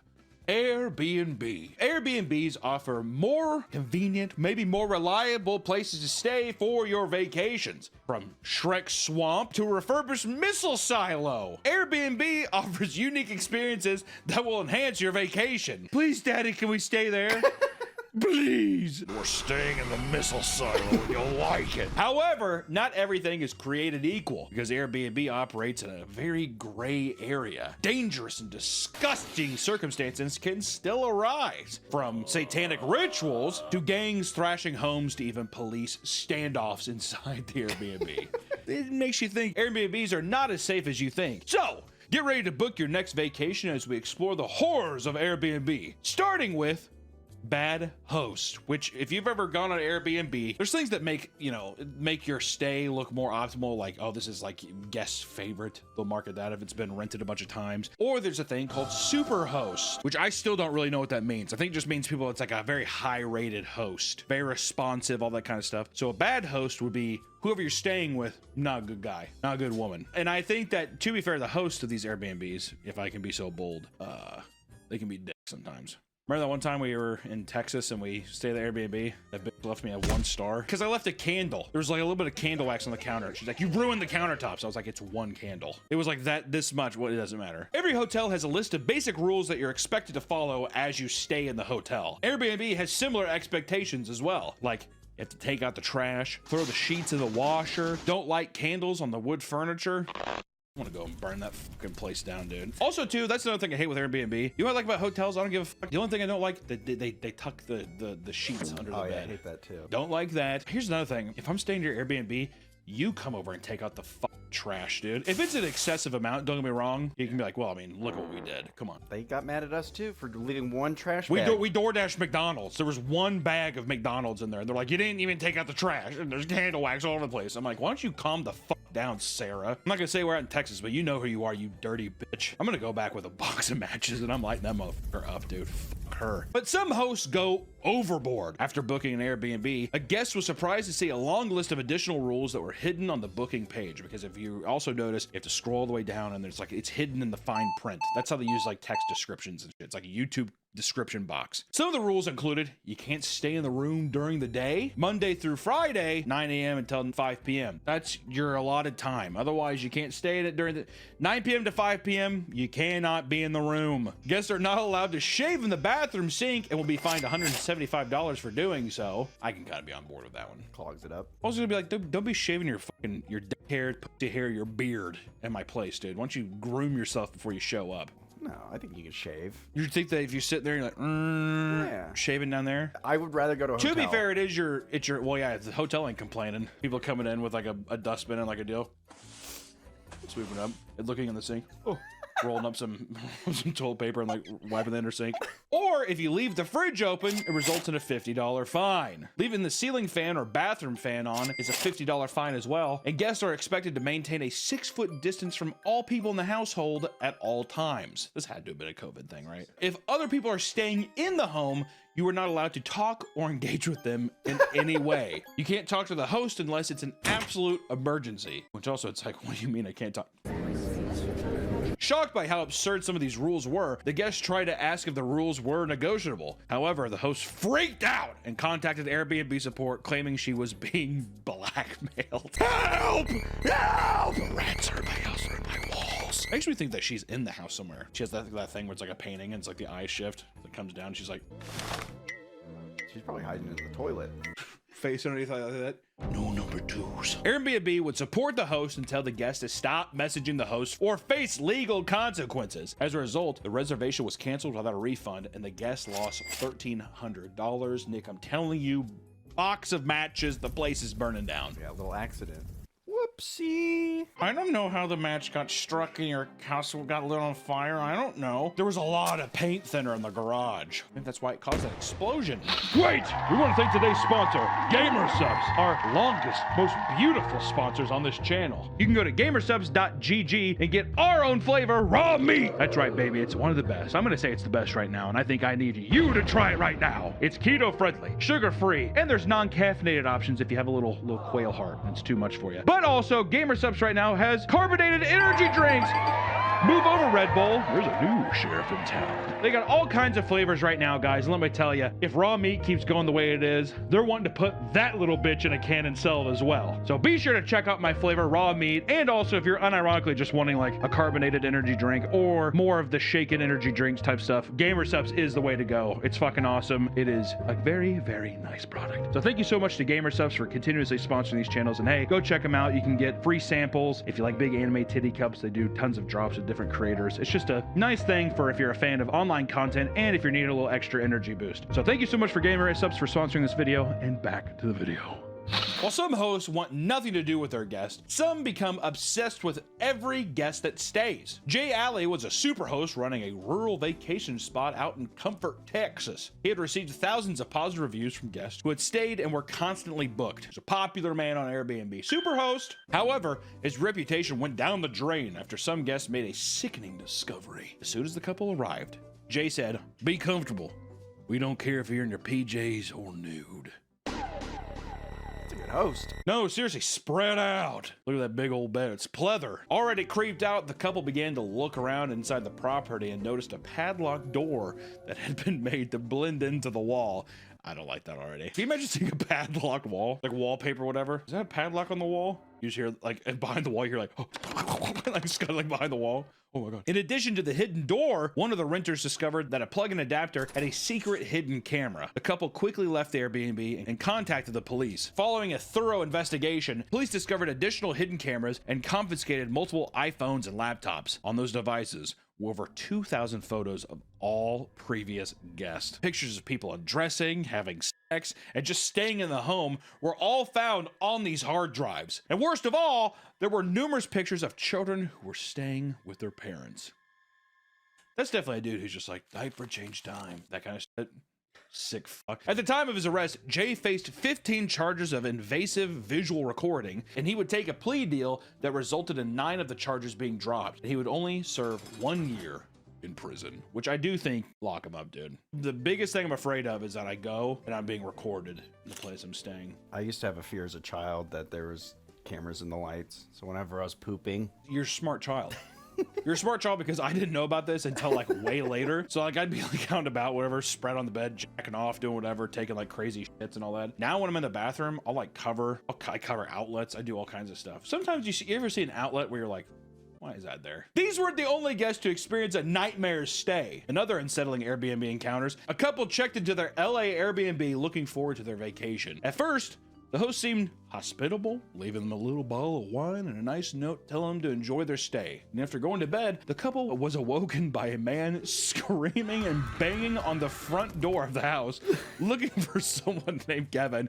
Kevin! Kevin! That would be fucking scary that would be. They frantically contacted their landlord, who simply replied, yeah, that was me, sorry about the confusion. Life's too short for me not to give you an explanation. Hold on. This quote is insane. He said, yeah, that was me. Sorry about the confusion. Life's too short for me to give you an explanation. Have a nice time in LA. That's the end of the quote. Quote end, which also I'd be like, we're leaving. I like how they're just like, all right, let's go back to bed. Like, what? The next night, they went to bed after a beach day when a hooded man jumped through their window and laid spread eagle on the floor. The man, whose name's Che, got up and pinned the man to the ground and revealed that it was once again their host. The police were called and arrived via helicopter to take the man away. The police arrived in a helicopter? Maybe they're on a beach or like on a mountain. Yeah, maybe. I was thinking he was doing like snow angels on the ground. Kevin! He's not here! I'm Che! Kevin! Apparently, the host was renting the place without his landlord's knowledge. When questioned, the man stated that he was attempting to remove the couple due to disputes over cleaning fees. Does any of that make sense? No. Airbnb agreed to cover the cost of the booking and paid an additional $2,500 for their therapy sessions. My God, honestly, the more that we talk about in this video, the more I'm just like, Holiday Inn is fine. Holiday Inn is perfectly fine. I've never had any, well, to be fair, let me tell you, we'll do a motel horror story too. Airbnb, there's just something about Airbnb that just is a little. Well, it's someone's home. I think that's the uncanny nature of it. Is it because I feel like I already shouldn't be here? That's like walking to an Airbnb, like, oh, it's a nice house. It almost feels like it's like if you got to tour a home that you were wanting to buy and you just decided to stay the weekend. Why don't we just feel it out? That kind of thing. But it's just like it's still someone's living there. See, it's just uncanny. Too uncanny. I don't like it. And as horrifying as that incident was, it wasn't the only time guests faced violence from their host. In another shocking case, a woman's stay ended with her being brutally assaulted. In 2017, Sabal Nukumbi. Sabolba. In 2017, a woman and a few friends traveled from South Africa to Amsterdam to attend a friend's art expedition and review their work. How kind. At the end of their trip, the group was slow to pack up and leave the Airbnb. The host had messaged them multiple times to leave, but they were still packing. God damn, he's like really rushing them out. Get out of my house. Is that an Amsterdam accent? Get out of my house. I want you gone. Where's Amsterdam at? It's like Dutch? Yeah, it's like Dutch. Get out of my house. Get out of my house. I'm a super host. Get out of my house. Right as the woman and her friends were leaving, the host's husband showed up and got physical. He began grabbing them and shoving them out the door, telling them it's time to leave. It's time to leave. It's Indian. That's Indian. Okay. While they were being forcibly removed, the husband began making racist remarks, referring to the guest as "you people," and telling them that this was not Africa. God damn. How many? Well, I guess there's some. I wonder how many hours was it? I'm thinking it's like 10 minutes. Yeah, in my mind, it was like an hour where they're like, "Well, sorry, we're running late." In any regard, I mean, to show up and just be like, "Get the hell out of my house!" I can't do a Dutch thing. It's going to Indian. The guys tried to tell them that they were leaving, but that wasn't enough. Things escalated when the husband grabbed her and threw her headfirst down the stairs. Once she was at the bottom, he threw her belongings down after her. God damn! Good fucking Lord! And there's the footage. Wait, there's footage of her actually being thrown? Out. Oh my God. Out. That's it. Out now. Oh my God. No. Out. Out now. That seemed a bit fucking excessive if you ask me. Good fucking Lord. Which, of course, after falling that hard down the stairs, she was knocked unconscious and taken to the hospital. When she woke up, she had a severe concussion and multiple bruises from the fall. Airbnb issued a statement saying that they were appalled by what happened and banned the couple from hosting again. The husband faced legal charges, but they were never publicly stated. I like how it's a company, all you have to do is just be like, oh, okay, wow. That was weird, right, guys? Can we all agree that was weird? Let's just take a second to just let that sink in. Luckily, that host can no longer rent out their house, so problem solved. Thanks, guys, so much. It's like the amount of people that probably like Superhost getting like physically actually assaulting their guests. That's gotta be a lot. You think the Superhosts are doing it? Maybe not the Superhost. I think that was a rare instance of a Superhost getting upset. Hosts aren't always easy to deal with, but guests can be just as bad, if not worse. It's time we look closer at some of the stories about horrible Airbnb guests. I think that Airbnb brings out the worst in people. Why do you think that? I think it's because you get too comfortable. The lack of amenities in a Holiday Inn room, it feels like a prison cell. You don't even want to be there, right? But an Airbnb, when it's like, oh, look at this bed. Oh, like rolled around it and stuff with it. Oh my God. Rolled around that. You're like on the couch, you're lounging around, you're watching TV. You feel like you're home. Yeah. It's too much. That's where I think that's the delineation, right? Those who live next to Airbnbs already have to deal with a lot of loud guests. And in 2016, Airbnb launched Airbnb Experiences, which allowed people to rent properties specifically for parties.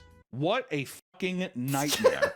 However, the company had not planned for a residential apartment to be converted into a nightclub. In the UK, a one-bedroom flat was converted into a full-on nightclub with professional lights and speakers. Neighbors quickly complained of the noise as over 200 people packed into the small one-bedroom apartment venue. And not only did it feature a professional DJ, but it also had bouncers standing outside to ticket guests as they arrived. And even with professional equipment, neighbors claimed, quote, "It was horrible music," with one person even saying, "I've got a pretty good sound system in my house, and it was better than that." Priorities from the Brits. I mean, if you're going to be two-stepping upstairs to some house music, you might as well get a good bloody well fucking system on it, eh? I like how, yeah, that's what they're complaining about. It sounds horrible. I'm not saying I'm an audiophile or anything, but I just mean that's bloody well rubbish coming out of there, huh? Police were called, but didn't shut it down until 6 a.m. because they feared people would get hurt exiting the packed apartment. That's a great way. Sardine yourselves in there. They can't. He's like, oh, well, we might as well just wait till the morning. When the sun's up, they'll be able to get down a lot easier. Yeah. And this is just one example of the many parties that got out of hand, eventually leading Airbnb to outright ban parties in 2022 and shut down the experience program in 2024, which no shit. Also, how selfish could you be? Yeah, hey, Todd. Hey, so we're running the Airbnb experience program, so there's going to be a lot of people partying over here. I don't like that at all. As the neighbor, I don't like that. I actually live in this house. It's not just a rental property. Okay, Todd, that's great, but I'm still gonna run the experience program. Okay, buddy, thank you so much. While some Airbnb rentals get turned into wild party venues, others are misused in far more unsettling ways. For example, people checked into a UK apartment and wanted to pay for their stay in cash, which is against Airbnb's policy. Despite this, the owners still let them in and they got to enjoy their stay. When it came time for them to leave, they asked for a little extra time because they had a heavy night. The owner allowed it, but was caught off guard by the name of the person messaging them. Google showed that they were two high-profile prostitutes who charged $1,776 USD a night. That's pretty cute, right? I just got it. So no, you want to come over here? You want to come over here and hit me, Minge? It's a little tea party. Enraged, he showed up to the apartment and found that it smelled of expensive perfume. Deeper in, he found 8 open wine bottles and condom wrappers everywhere. Each garbage can was filled to the brim with used condoms and paper towels, and the owner had to pick them all up by hand. That's his choice. He could have. I would buy some tongs, bro. Okay. Oh. All right. My hands are. Realizing that his home had been turned into a brothel, he called the police to investigate, but no arrests were ever made. Police only made a public notice warning other Airbnb hosts in the area to be aware of the guest and report them if they were ever found. Which also, what the fuck do you expect, man? Yeah, no credit cards. Well, I'm sure that's fine. I'll take the cash. I wonder what the British call that. Like a brothel? They call that old slip and slide, huh? I like the tea party. It's a tea party. Come on in here and eat this minge. Because you get to soak your tea bag. Open up her legs like that and take your balls and just dip them into the hole. He's like, what do you think he did? Like starts pissing and shitting everywhere.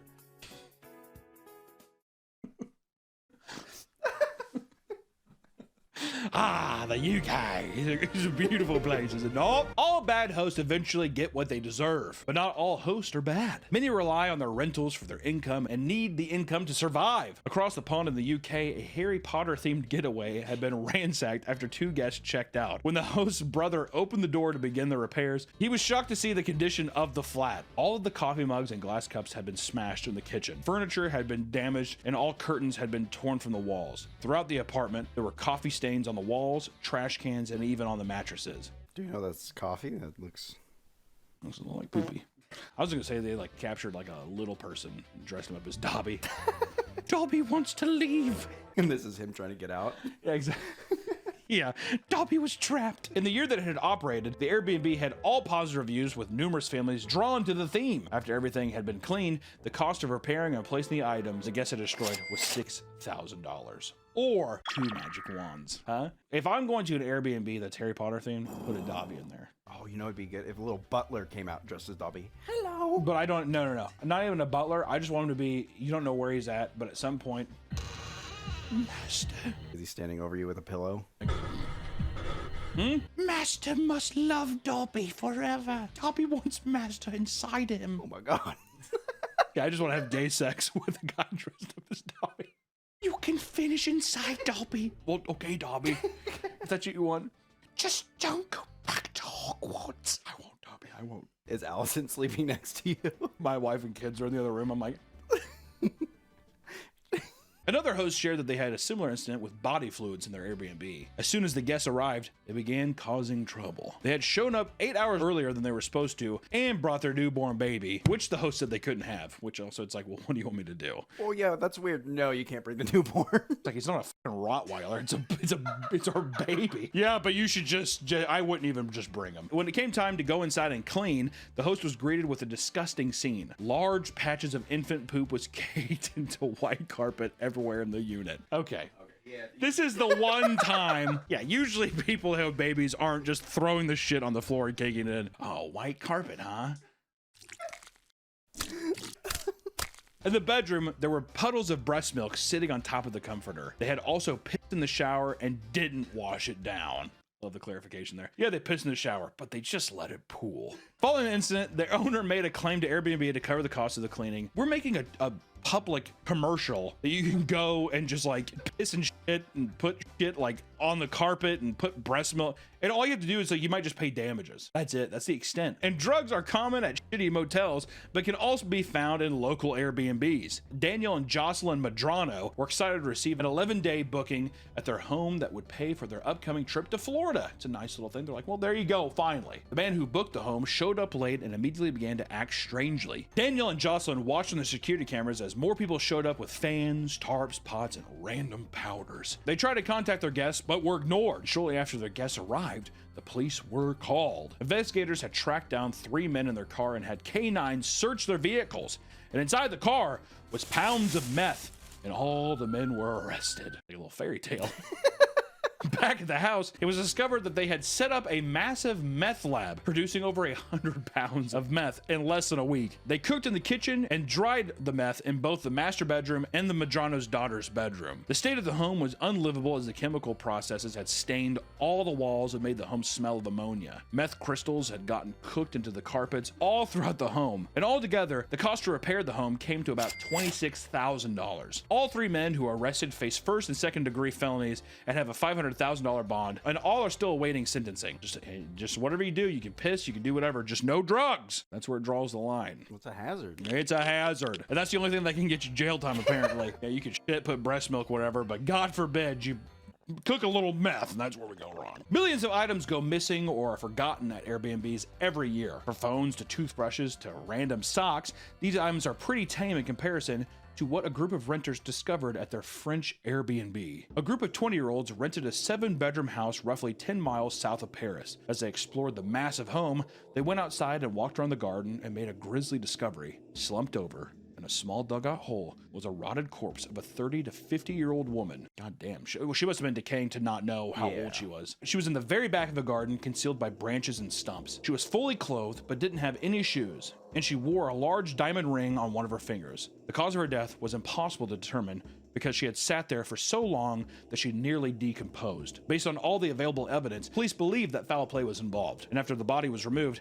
investigators questioned the group of renters and they canceled the reservation shortly thereafter. God, dude. Can you imagine? Well, also, too, the property must have been so massive that all the people that had been staying there for so long never actually ventured through the garden. So who knows? Think about like the landscapers.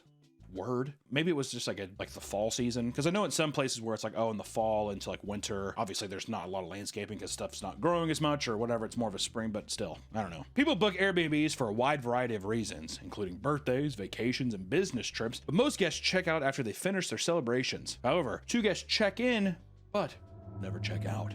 On the island of Cephalonia, 2 guests performed a satanic ritual that involved taking their own lives. Lilia and her 30-year-old German boyfriend arrived at an Airbnb in a vehicle with fake plates and locked themselves inside. They arrived 24 hours before the first full moon of the year, which was necessary for them to perform their satanic ritual. When the full moon rose, Lilia lay in a bathtub and cut herself, resulting in fatal wounds. As she bled out, her boyfriend sat next to her and watched her until she died. When she was gone, he took a knife and stabbed himself in the heart, ending the ritual, and the 2 bodies were discovered the next day by the owner and reported it to the police. Outside of the bathroom, they had drawn all sorts of symbols and placed dark objects around a pentagram. In showing investigators it was all for a satanic ritual. Lilia was an international student from Bulgaria, studying in Germany. She had been missing since June and was being sought by Interpol. So who knows? Do you think they got to meet the devil? I think so. How do we know that night when that happened, that a demon didn't just be like, you did this correctly, I'm with me now as well? That's why he stabbed himself. This is awesome. If you're a Satanist, is hell cool? Is hell rule? I thought like Satanistic shit was just being like, you basically worship yourself. Well, let me just say, for the people who are like, let's kill ourselves and we'll enact this ritual. What's the end goal? Go to hell. So you want to go to hell? Yeah, be Satan's. Or you offer yourself and you're like, I get to become a demon if I do. But even why would you want to think about it? Even demons want to get to hell. They want to get out of hell. And everything I've ever read, they're like, yeah, they get out of hell and they just like fuck with people and they're like, fuck, I have to go back, and then go back. Well, I'm just saying, maybe instead of killing yourself, maybe just go to Cabo. I can tell you right now, you get on some jet skis in Cabo, you're gonna be forgetting about the devil, dude. I'm just saying that right now. Now listen, guys, the next time you're thinking of going on vacation, make sure to weigh your options and choose where you stay carefully. Behind the beautiful photos might be a host with too many rules or even killer roommates. You never know what you're gonna get, which could be anywhere, but let me tell you, Airbnb has some weird shit. Vacations are supposed to be fun, but if your accommodations are bad, then it ruins the entire trip. Just be safe when you're going out there, and if you're using Airbnb, be safe out there. We will see you in the next one. Bye-bye. Welcome back to the Papa Meat channel. How you doing? Come in and sit on down, because today we're talking about GameStop. Nowadays, if you want to play a game, chances are you're only seconds away from being able to purchase and start playing immediately. But back in the day, however, most people had no choice but to buy physical copies of games that they wanted, usually from various stores. Even before online, you had to go outside, go to a store. It's horrible. Or buy it through the mail and wait 6 months. Yeah, you could use Gamefly. Is that still a thing? Is Gamefly still? There's no way Gamefly is still a thing, right? Among the variety of video game retailers, the most well-known was undoubtedly GameStop. For a time, it was the biggest video game retailer in the world. But over time, what used to be a cornerstone of gaming culture has slowly faded out of relevance due to the rise of online marketplaces. But it's not like GameStop was infallible before the eventual decline. In fact, throughout the retailer's long history, there have been many reasons to criticize the company for how it's run. So today, we're gonna talk about why the GameStop is so terrible. This video is sponsored by B&B Theaters. Summertime means going to the movies. So why don't you go to the 5th largest theater chain in America? Number 5. We have a theater close by the studio where we get to see all of our major releases and summer blockbusters. With 58 locations over the US, you're bound to be by a B&B theater. Plus, B&B has many ways to watch, including the grand screen, the company's own premium large format. As the name suggests, this is the theater's largest screen in the building and features cutting-edge sound and projection, creating a first-class experience. If action is what you're seeking, watch a film at B&B and MX4D. MX4D creates a totally immersive environment where you can feel the film in your seat and the theater around you with a built-in motion and sound and visual effects. We saw Mad Max in it. It was fucking awesome. And if you need more screen, try B&B's Screen X. This multi-projection 270-degree viewing experience lets you take in large landscapes maps and exciting scenes to their fullest. I also saw Mad Max on that one, and it was awesome! This unique viewing cannot be achieved at home, which is why you need to see Jurassic World Rebirth at B&B Theaters. Make sure you grab a friend, get some popcorn, and head to B&B and watch Scarlett Johansson run around with some dinosaurs on the largest screen you possibly can! Thank you so much to B&B Theaters for sponsoring this video. I've been going to B&B since I was a wee little lad, so it's cool that they sponsored this video. Please, if you're buy one, go support them because they supported this video. Yeah, let's get back to the video. But first, we have to talk about how GameStop began. Babbage's was a humble software retailer founded in 1984 by David R. Carlson in Dallas, Texas. The store was very popular, and they eventually began selling video games and other forms of entertainment software. And after merging with a retailer, Software Etc., and facing financial trouble, it was bought by Leonard Riaggio, a major stockholder of Barnes & Noble, in 2000. The company bought another rival chain, Funko, and rebranded itself as GameStop. Hello? Hey, Hunter, this is Dr. Mitchell. I'm afraid I have some bad news regarding By 2005, they had become a massive company to the point that they were able to successfully merge with their largest competitor, EB Games, in a $1.44 billion deal. This led them to become the biggest gaming retailer at the time. And GameStop has become the leading spot to not only purchase games and consoles, but also trade in used games to make some of their money back. This is something that everyone nowadays seems to have the biggest gripe with. So, firstly, I want to talk about GameStop's terrible, terrible trade-in policy. This is how they make most of their money. This is how GameStop, if you're wondering, how are they still open? It's this. Okay, this is it. The trade-in policy, that's how the lights are fucking staying on. People bring in their used games in order to receive either in-store credit or cash. That being said, the GameStop trade-in values for games are known to be laughably low and have been memed into oblivion on the internet for, decades. Probably since they fucking opened. Probably since GameStop was even a name. People were like, you're gonna trade in there? Really? Are you sure? Part of what's insulting about this, however, is that trading games were marked up for far more before being put back on shelf to sell to other customers. So they would sell it in and then they're gonna mark it up hundreds of percentile, right? Yeah, $7 game and they put it up for 60 bucks. And then some hapless son of a bitch is gonna come in and buy it off the shelf and they're just like, oh, that's rent, baby. We're getting rent, hand over fist. Even recently, someone made a post about how they went to a GameStop to trade in nearly a complete collection of amiibos because he no longer had the space for them in a new college apartment, also their amiibos.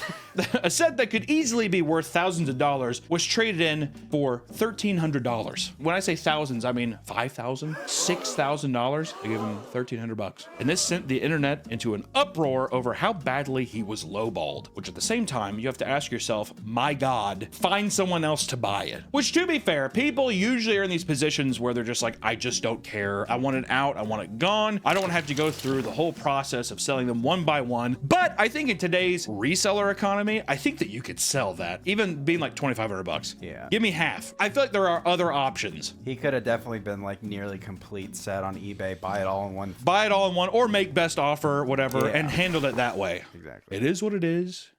It is what it is. Of course, the employees are just doing as they're told at GameStop, so you can't put it all on them. But in fact, it seems that a ton of GameStop employees hate the process of trade-ins because it invites some particularly odd encounters, aka people who are emotionally not well, people who also steal things to resell them. Like the amount of times that I worked, when I worked at my, the place that I worked at in Kansas City, the amount of times that it was just like clearly things stolen from Walmart, and you're like, I don't think I can take this. They're like, what do you mean?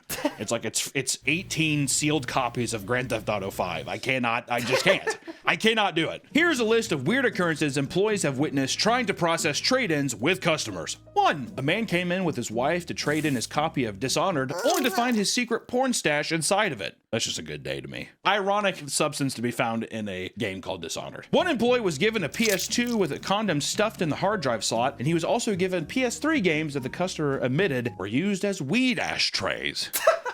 Another employee inspected a PS4 and opened it to find that it was overflowing with cockroaches. That's very common. That's gotta be super common. And according to one ex-employee, he had seen used syringes, dead centipedes, and used condoms.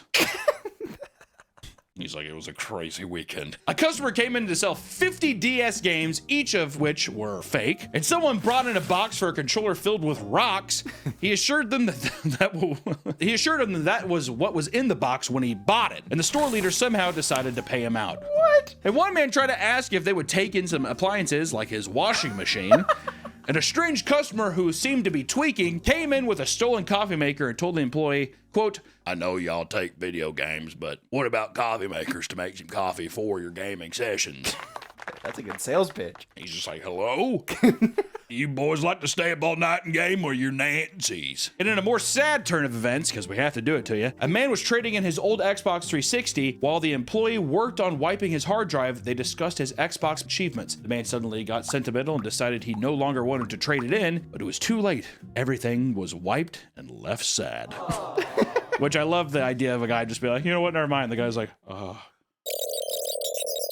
oops. Which also, by that point, I'm like, why don't you, it's done. It is kind of fucked up mentally, though. So, are you sure? I'm deleting all this memories? That's it? That's all you want? Okay. It's like already deleting. Yeah. It's kind of fucked up. Sitting there thinking about it. Well, you know. Oh, shit. Actually, you know what? I guess this isn't worth the $13 you're giving me for my system. And lastly, a former employee reveals that someone tried to trade in the belt she was wearing to keep her pants up. I don't know why the belt you would do that, but that's just some of the things. And also, you know, when people trade stuff in, the amount of like, dude, dusty, gross, grimy, and like you said, cockroaches, or the amount of shit that you see traded in that's just like reeks of cigarette smoke. Ugh.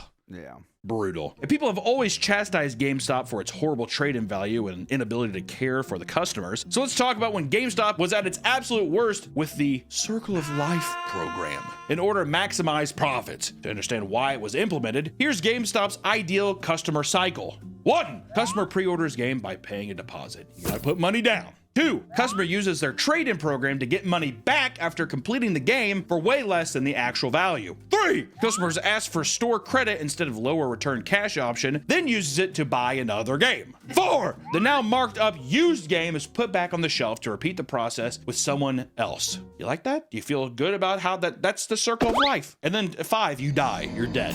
There it is. That's my life. Each employee has something referred to as Cole score, based on things like used game sales, pre-orders, trade-ins, and because used games have higher profit margin, it was aggressively pushed to employees as the priority over selling brand new games. Yeah, have you seen that? They'd be like, Grand Theft Auto would be like $60, but like, you get the used version for $50. Are you sure you just don't want to get the one that somebody has already opened and touched and fondled with? $10 cheaper. Come on. Cole score. He has like a fucking like marker on his arm. He's like, my Cole score's low.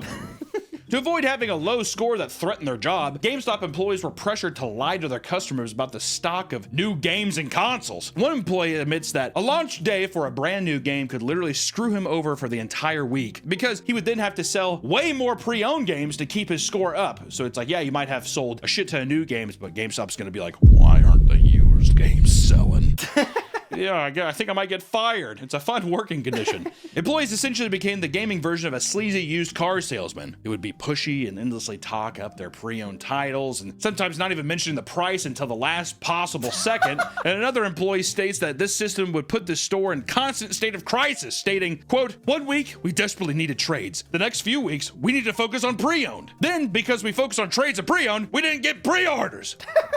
Some claim that the entire stores were fired over the Cole system, while others state that these were simply edge cases. But regardless, after enough pushback, GameStop's made changes on how to run their stores. They removed the Cole scores for individual employees and made it so the entire store just had one score to work on. Today, it's not clear if they still utilize a system similar to the Cycle of Life, but I'm sure there's some GameStop employees watching this right now, and if it is, please tell me. I'd like to know. How does it feel working in hell? Do you like hell? You think there's probably just GameStop lifers, right? I've been here since I was 18. Oh, yeah. You know, there's like 6-year-olds now that have been working there since the beginning. 2005. How old were they when they started? Hasn't GameStop only been around since like 2000? So I guess he was in his 40s. 35. All right, there you go. Either way, GameStop still upholds a reputation for treating their customers poorly. So let's talk about a little recent example that just happened. The Switch 2 controversy. Multiple GameStop customers have been reporting that their Nintendo Switch 2 pre-orders were being canceled. This has been happening to random people over the past few months, but started to heavily ramp up in late May, with only days left until the release of the console. It gets worse for one specific GameStop location location in Astoria, as they were revealed to be pushing customers to spend way more than they intended. After people wait all night to get their consoles pre-ordered, they were supposedly told that the SKU number can't be processed for just a console. They used this to push people to splurge on more expensive bundles and accessories. And one customer secretly filmed himself throughout the entire process, spending hundreds of dollars to lock in his pre-order. So what's the minimum you have to, is it a price you have to hit, or is it's it? It's item quantity.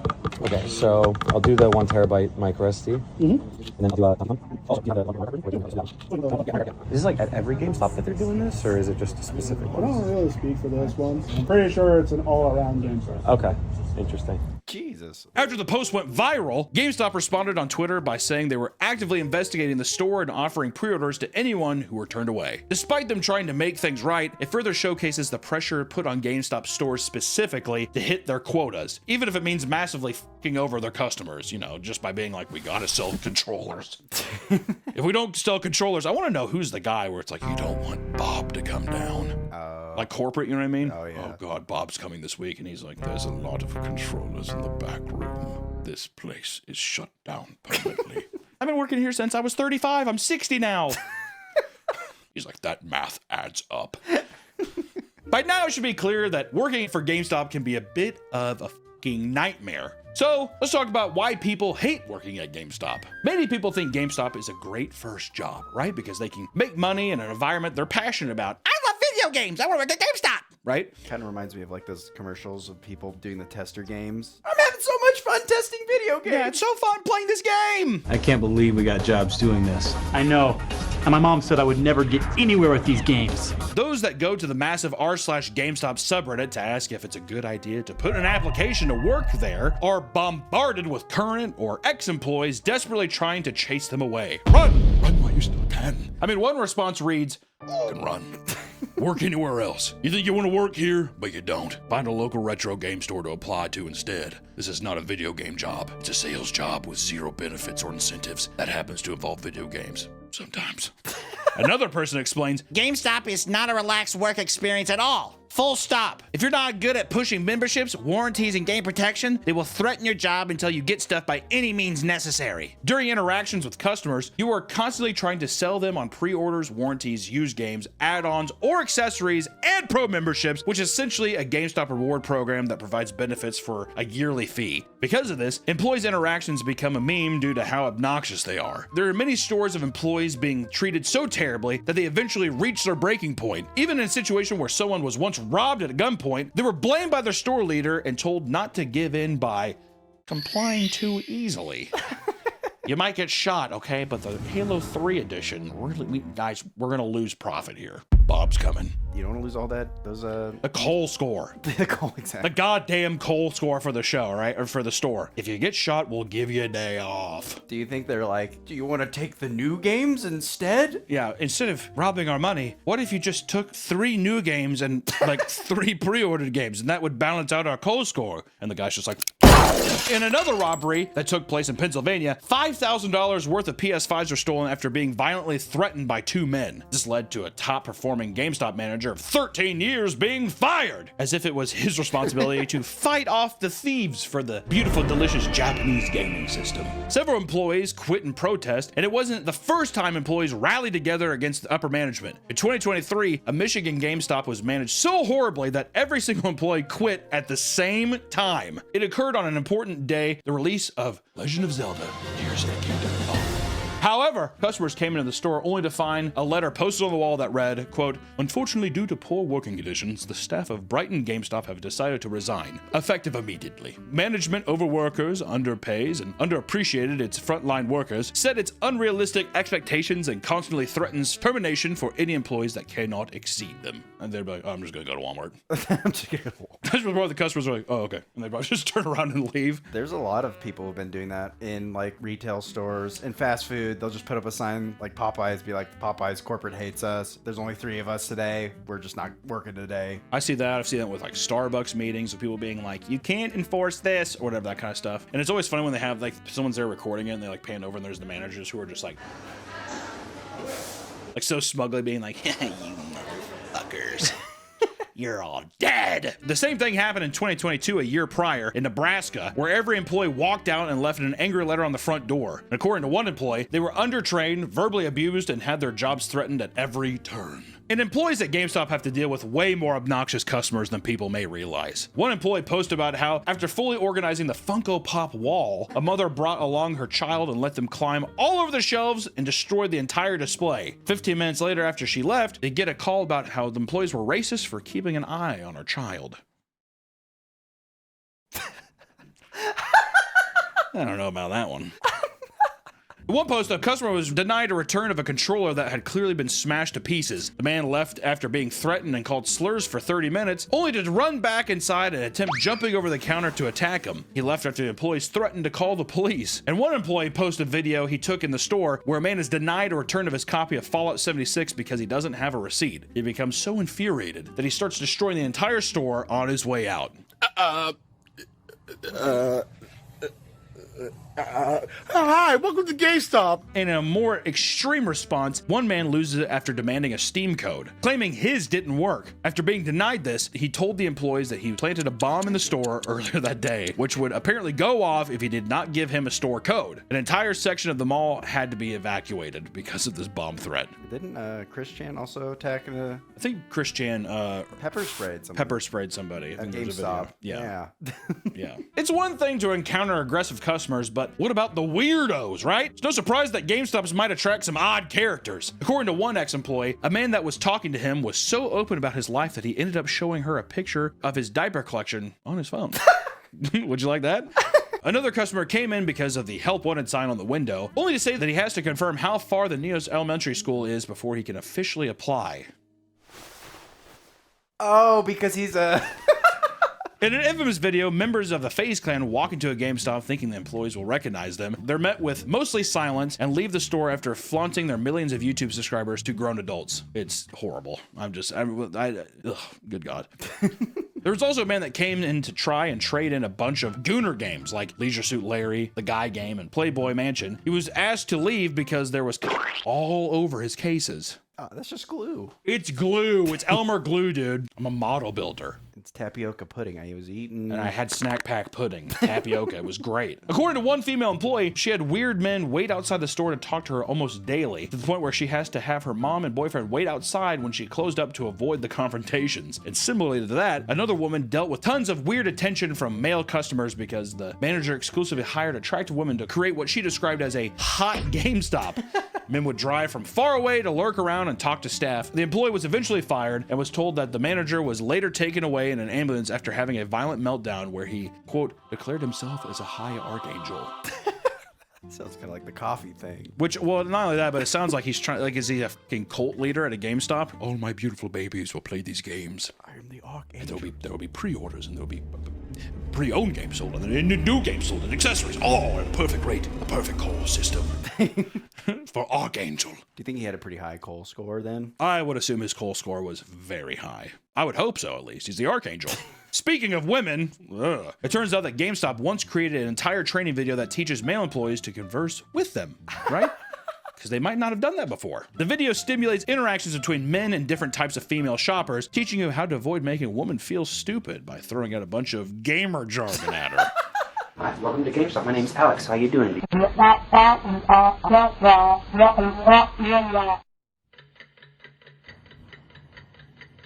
As you can see, our unfortunate associate has inadvertently triggered the flight response by his abrupt entrance into gamer jargon. They don't know how to play, they're just here picking it up for their man. If you have to rub her back. Calm her down. What if it was like that? Massage her shoulders. If she looks stressed, pick out a game for her. Pat her on the head and send her away. Reach out and touch her arm. Touch her arm and look her deep in the eyes. Not only is working there stressful and weird and creepy, we haven't even talked about the massive amount of GameStop robberies. GameStop is home to tons of products that are incredibly valuable and small in size, making them highly valued by thieves. Some of which, like newer next-gen consoles, have limited stock and can be resold online for insane prices. And it doesn't help that many stores are often run by just one employee at a time in an effort to cut cost and save money. And in 2023, around 30 GameStops in the US were robbed within a mere 3 months.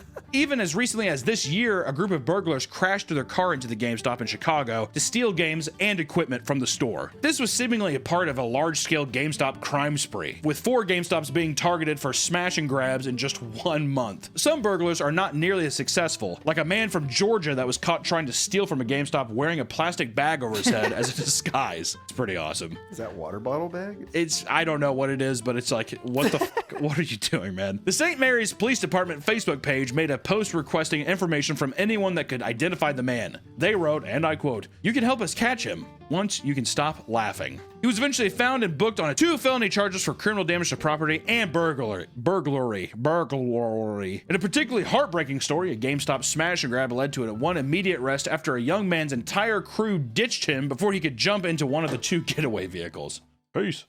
With all the chaos that surrounded GameStop's long history, you must be wondering, where does GameStop stand today? Because I know so many people that are watching this right now are probably thinking to themselves, oh my God, I haven't been to a GameStop in years. I haven't even thought about GameStop in years. I only think about GameStop on Black Friday, that kind of thing. I only think about GameStop when it's like a busy time of year, but even then I don't go. It's been forever since I've stepped foot in a store. I mean, GameStop's reputation has never been fully repaired, and they are surely no longer the retail titans they used to be. And after acquiring ThinkGeek, a retailer that focused on selling geek culture products, the store has slowly focused more and more on selling toys and collectibles like Pokemon cards and Funko Pops and all that bullshit. They even teamed up with PSA to start official card grading service.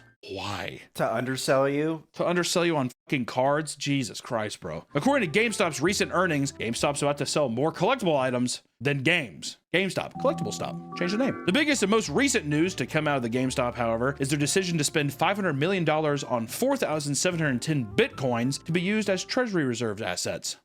There you go.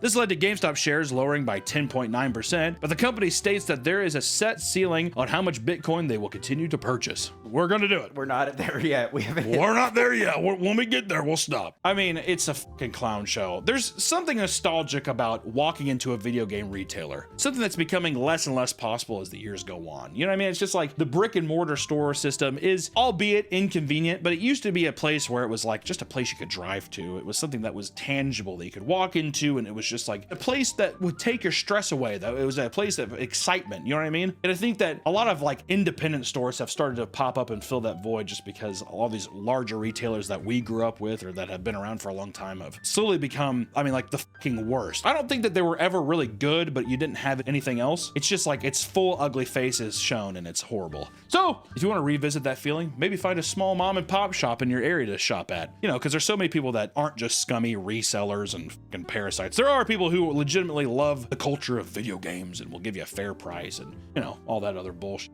Or, you know, you can just buy online. I don't really give a shit what you do. So. Have you ever traded anything at the GameStop? Yeah, dude. When you're young and dumb. Usually a lot of people that trade and stuff at GameStop, it's just people who, one, back in the day, you didn't know what you had. So you just be like, okay, well, I just want this new game anyways. And you're just frivolous with just being like, well, I've played these. I don't know. And you sell them back and you buy something new and you're like, oh, fuck, I wish I would have kept that. It's the same with like Magic cards. How many times I like traded in Magic cards or sold Magic cards where I'm like, oh man, I really wish I would have kept that. Oh, yes. It's just that. It's a fucking horrible system. It's mostly, I think it preys on young people. That's what I think. Young, dumb people who are just like, whose attention spans can only be like, okay, I want to play that now. Okay, I want to play that now. It's that kind of vibe. GameStop sucks. What can I tell you? It's a horrible place. That's the end of the video. Wait, no, we're going to GameStop, aren't we? Bye. Welcome back to the Papa Meat channel. How you doing? How you doing? Come on and sit down because today we're talking about reality television. Reality shows are one of the most popular genres of television around right now. And in fact, it seems that the genre is currently at its peak popularity with hundreds of new shows releasing every year. The same show clones 8 different times, hundreds of them done in 12 different languages. As trashy as they may be, people can't get enough of the drama that comes from these shows, often building obsessive fan bases and communities around them. This, however, can lead to some pretty life-altering events for the contestants involved in them. Just recently, a viral clip from the show Temptation Island Spain has been making the rounds. Temptation Island is a reality show where unmarried couples split off to meet hot singles and have their faithfulness tested. Just a disaster. Just an absolute disaster. In the most recent season, a man named Montoya has had to watch his girlfriend Anita cheat on him 3 separate times. times as he crashes out on camera for millions to see, and it just goes viral. She's just getting dicked down all the time. He rips off his shirt, he runs away. It is graphic. Like, I'm surprised. I don't know what the fuck's going on in Spain, but there's some raw dog going on in that show. Each time, he reacts in more dramatic ways, from tearing his shirt off in frustration to screaming as he runs across a dark beach to confront her, interjected by clips of his wife getting railed. I mean, it's him running, and then it just cuts back to her getting absolutely pounded. I bet the editing team had a great time with that one. But this got me thinking, are there more former reality show contestants that had their lives ruined that didn't blow up on Twitter? Things that happened maybe back in the day? And that's why today we are looking at the dark side of reality television. Today's video is sponsored by Fume, the leaders in flavored air. We've all got bad habits, and breaking those bad habits can be a hard thing to do. So why don't you let Fume help? And Fume is an award-winning flavored air device that helps fill the void when you're ditching a bad habit. The best part is, Fume is not a vape. There's no vapor, which means you can use it anywhere. And they just launched a new flavors, spearmint ice and cinnamon heart, to keep your company while you're building better habits. Plus, there's no nicotine, no toxic flavors, and no batteries involved. Fume also helps you calm down. With satisfying snaps and clicks, Fume is a perfect partner when you're feeling anxious. Fume has already helped over 300,000 people build better habits. Try Fume today, and if you order the Journey Pack now using my code papameat, you get a free Fume topper, an awesome accessory to help level up your experience. Go to tryfume.com/papameat or scan the QR code on screen. Thank you, Fume, for sponsoring the video, and back to the video. And first, we're going to start off with by far one of the most popular, one that I love, near and dear to my heart, Kitchen Nightmares. Gordon Ramsay. Kitchen Nightmares is one of the most popular reality shows of all time, with over 9 seasons. In it, celebrity chef Gordon Ramsay visits struggling restaurants in hopes of reviving them before they go out of business. In the British version, he's a little bit more caring. In the American one, he basically just calls you a big, fat-faced idiot, and everything you do is disgusting, which, to be fair, a lot of the people in these restaurants do have disgusting food, but goddamn it, Gordon is gonna tell you. John Chapman, who owned a New Orleans Cajun restaurant called Chappie's, accused Gordon Ramsay of sucking the soul out of his establishment. He altered the menu to go from traditional Cajun dishes like gumbo and jambalaya to fried chicken and hamburgers, which also, it's like, I don't know. If you're in New Orleans, it's a Cajun restaurant, it's a Cajun city, but going from that to just fried chicken and hamburgers seems like a very, dare I say, not very eventful or insightful way of altering the menu. This, alongside the decor makeover, was promised to give them lines of customers out the door, but instead, their traffic was whittled down to around 1 table per night. Desperate to win back the customers that came to love the original Chappie's, they reverted the changes 1 month later. However, the restaurant was ultimately shut down permanently soon after. Which also, dude, it's not like just because you changed the fucking menu back to Cajun and fucking hush puppies and you changed the carpet again, doesn't mean you're gonna get out of your financial slump. What they should have done is just be like, Gordon, write me a check. I don't know what I'm supposed to tell you. If you have a guy who drove one restaurant to the ground, you can give him fucking hot pickles and hamburgers all you want, but is he gonna know how to run the new business? I mean, I doubt it. Or we can talk about an English version, because you're probably thinking that only Americans get it bad, but there's casualties over there and, you know, over there on the island outside the States, which Kitchen Nightmare shuts down Bonaparte's in West Yorkshire. Restaurant and wine bar Bonaparte's was struggling to make more than $200 or 200 pounds, euros? Pounds. More than 200 pounds a week before Gordon Ramsay came in to try to salvage the business. In the episode, he trashed him. He did trash him, the 12-year-old head chef. It tastes like rubber. That was You are taking the piss, you know that? Yes, got it. 12 years old. Oh, wow. 12-year-old head chef tore that little motherfucker to shreds. In the episode, he trashed Tim, the 12-year-old head chef, when he challenged Tim to cook a plate of scallops that ended up making Gordon sick, and he just let that little motherfucker have it. Throughout the episode, they tried to improve the cleanliness and professionalism of the kitchen, but ended in a failure. When Gordon left, the owner of Bonaparte's, Sue Ray, was in tears after realizing that not only was Gordon unable to fix anything, but the way their business portrayed on TV made people afraid to eat there. Thank God she closed that kitchen down because it was fucking disgusting. Which, I mean, you have a 12-year-old chef. I think people were going to be afraid. I mean, if you reveal that to anybody, I feel like, and he's cooking seafood. At the end of the episode, Tim was fired for his lack of cooking skills. He's 12 years old and professionalism. I mean, are we wrong? Is he 12? According to Sue, he wasn't actually a head chef as described in the show, but a trainee. She was supposedly promised that the episode would end on a positive note, but it was instead rather bleak. Sue and her chefs had a watch party when the episode aired, only to realize that it was going to destroy their reputation. That'd be a tough pill to swallow that night, watching the newest thing on the telly. This was the first episode of the series, and Sue didn't even even realize the show was going to be called Kitchen Nightmares. She was unaware. She's just like, it's Gordon's cooking show. Before it was seen by millions of people, media stations from all over joined in on trashing the restaurant, leading to their business tanking harder than ever. As far as the rancid scallops, Sue told reporters, quote, "The truth is, the only reason Tim used the scallops was because he thought he was being asked to demonstrate the presentation of his signature dish. He never expected Gordon to eat them because they were about to be thrown out." That's a bit of a cop-out. We're just gonna cook it and throw it away? What the f are you talking about, Sue? Producers of the show claim that they only filmed things as they were clearly presented and that, quote, Sue Ray has only herself to blame. Even colder. I don't know who to trust here. Apparently, Sue later came close to homelessness after being 400,000 pounds in debt, trying to sell the restaurant as well as her flat to pay it off. She apparently, I didn't get the age of Tim, but he started off as a dishwasher and he couldn't fill the spot to fill the chef. And Tim was like, I could do it. I bet you Tim has never even ate a scallop, let alone, I mean, what is he gonna say? My signature dish is fucking macaroni and hot dogs? Like, what the f? Or if we want to get out of kitchen nightmares, we can go to Extreme Home Makeover. Many reality shows revolve around giving lucky contestants extravagant things. While this seems wholesome and generous, many families are simply not prepared for what occurs when the cameras are gone. Hit my ride. You think all those cars broke down? Yeah, all those cars, they put fucking PS2s in the car in aquariums, and yeah, they break down and the fish die. And then Exhibit does not come to help. The Okvoth family appeared in season 2 of Extreme Makeover, Home Edition. Cassandra Okvoth, who was 9 at the time, was diagnosed with cancer. Instead of a home makeover, Cassandra asked them to redesign the children's hospital ward where she was being treated in order to raise the spirits of other patients. God damn, little saint. What the fuck? Not me, I would have been selfish as f, dude. I want a Spider-Man on my wall. Make my house Spider-Man. Like, you just want the whole structure Spider-Man? Yeah, want the whole building to look like Spider-Man. After completing the job, they decided to also turn their small home into a 2-story mansion. Okay, so what they're doing here is they're just like, this little selfish son of a bitch. If we don't do something for her, there's gonna be an uproar. We're gonna turn your small home into a 2-story mansion.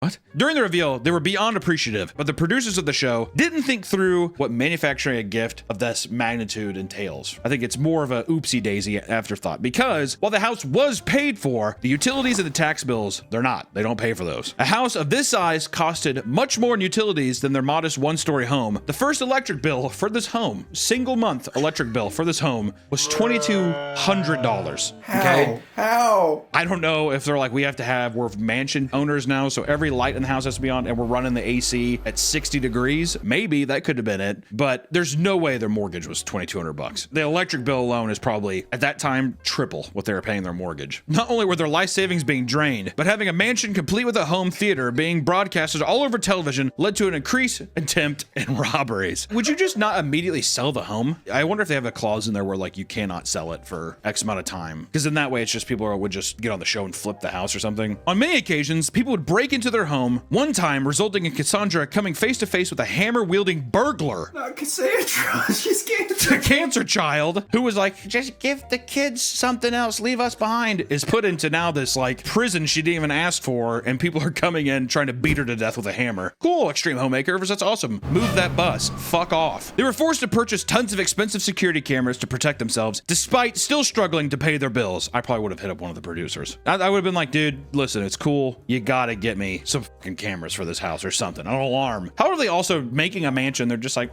there's no locks on any of the doors. We were strapped as it is, but no locks on any of the doors. During the height of the 2009 recession, they were able to sell the house for $540,000 at the last possible moment before foreclosure. They were able to pay their debts, but left with only $8,000 to start their new lives with. But on the bright side, at least, Cassandra is now cancer-free, married with children, and working as a gymnast. Nice little positive thing. I mean, to be fair, Cassandra's probably like, I didn't even want the fucking house. It's weird to think that like they had to sell the house to get out of debt that the house put them in. That's bullshit. Let's get out of a sad time house makeover and go into The Bachelor, everybody's sexy dating show. Bachelor's been on way too long. I want to say I think there's over 30 seasons of The Bachelor. Did you ever watch The Bachelor? No. And you know what the thing is too, is I know that if I watched it, I would enjoy it. I love trash television. I love it. I eat it up. The only thing close to The Bachelor I did was Rock of Love Bus with Brett Michaels and all those trashy white trash women. Hey, Brett!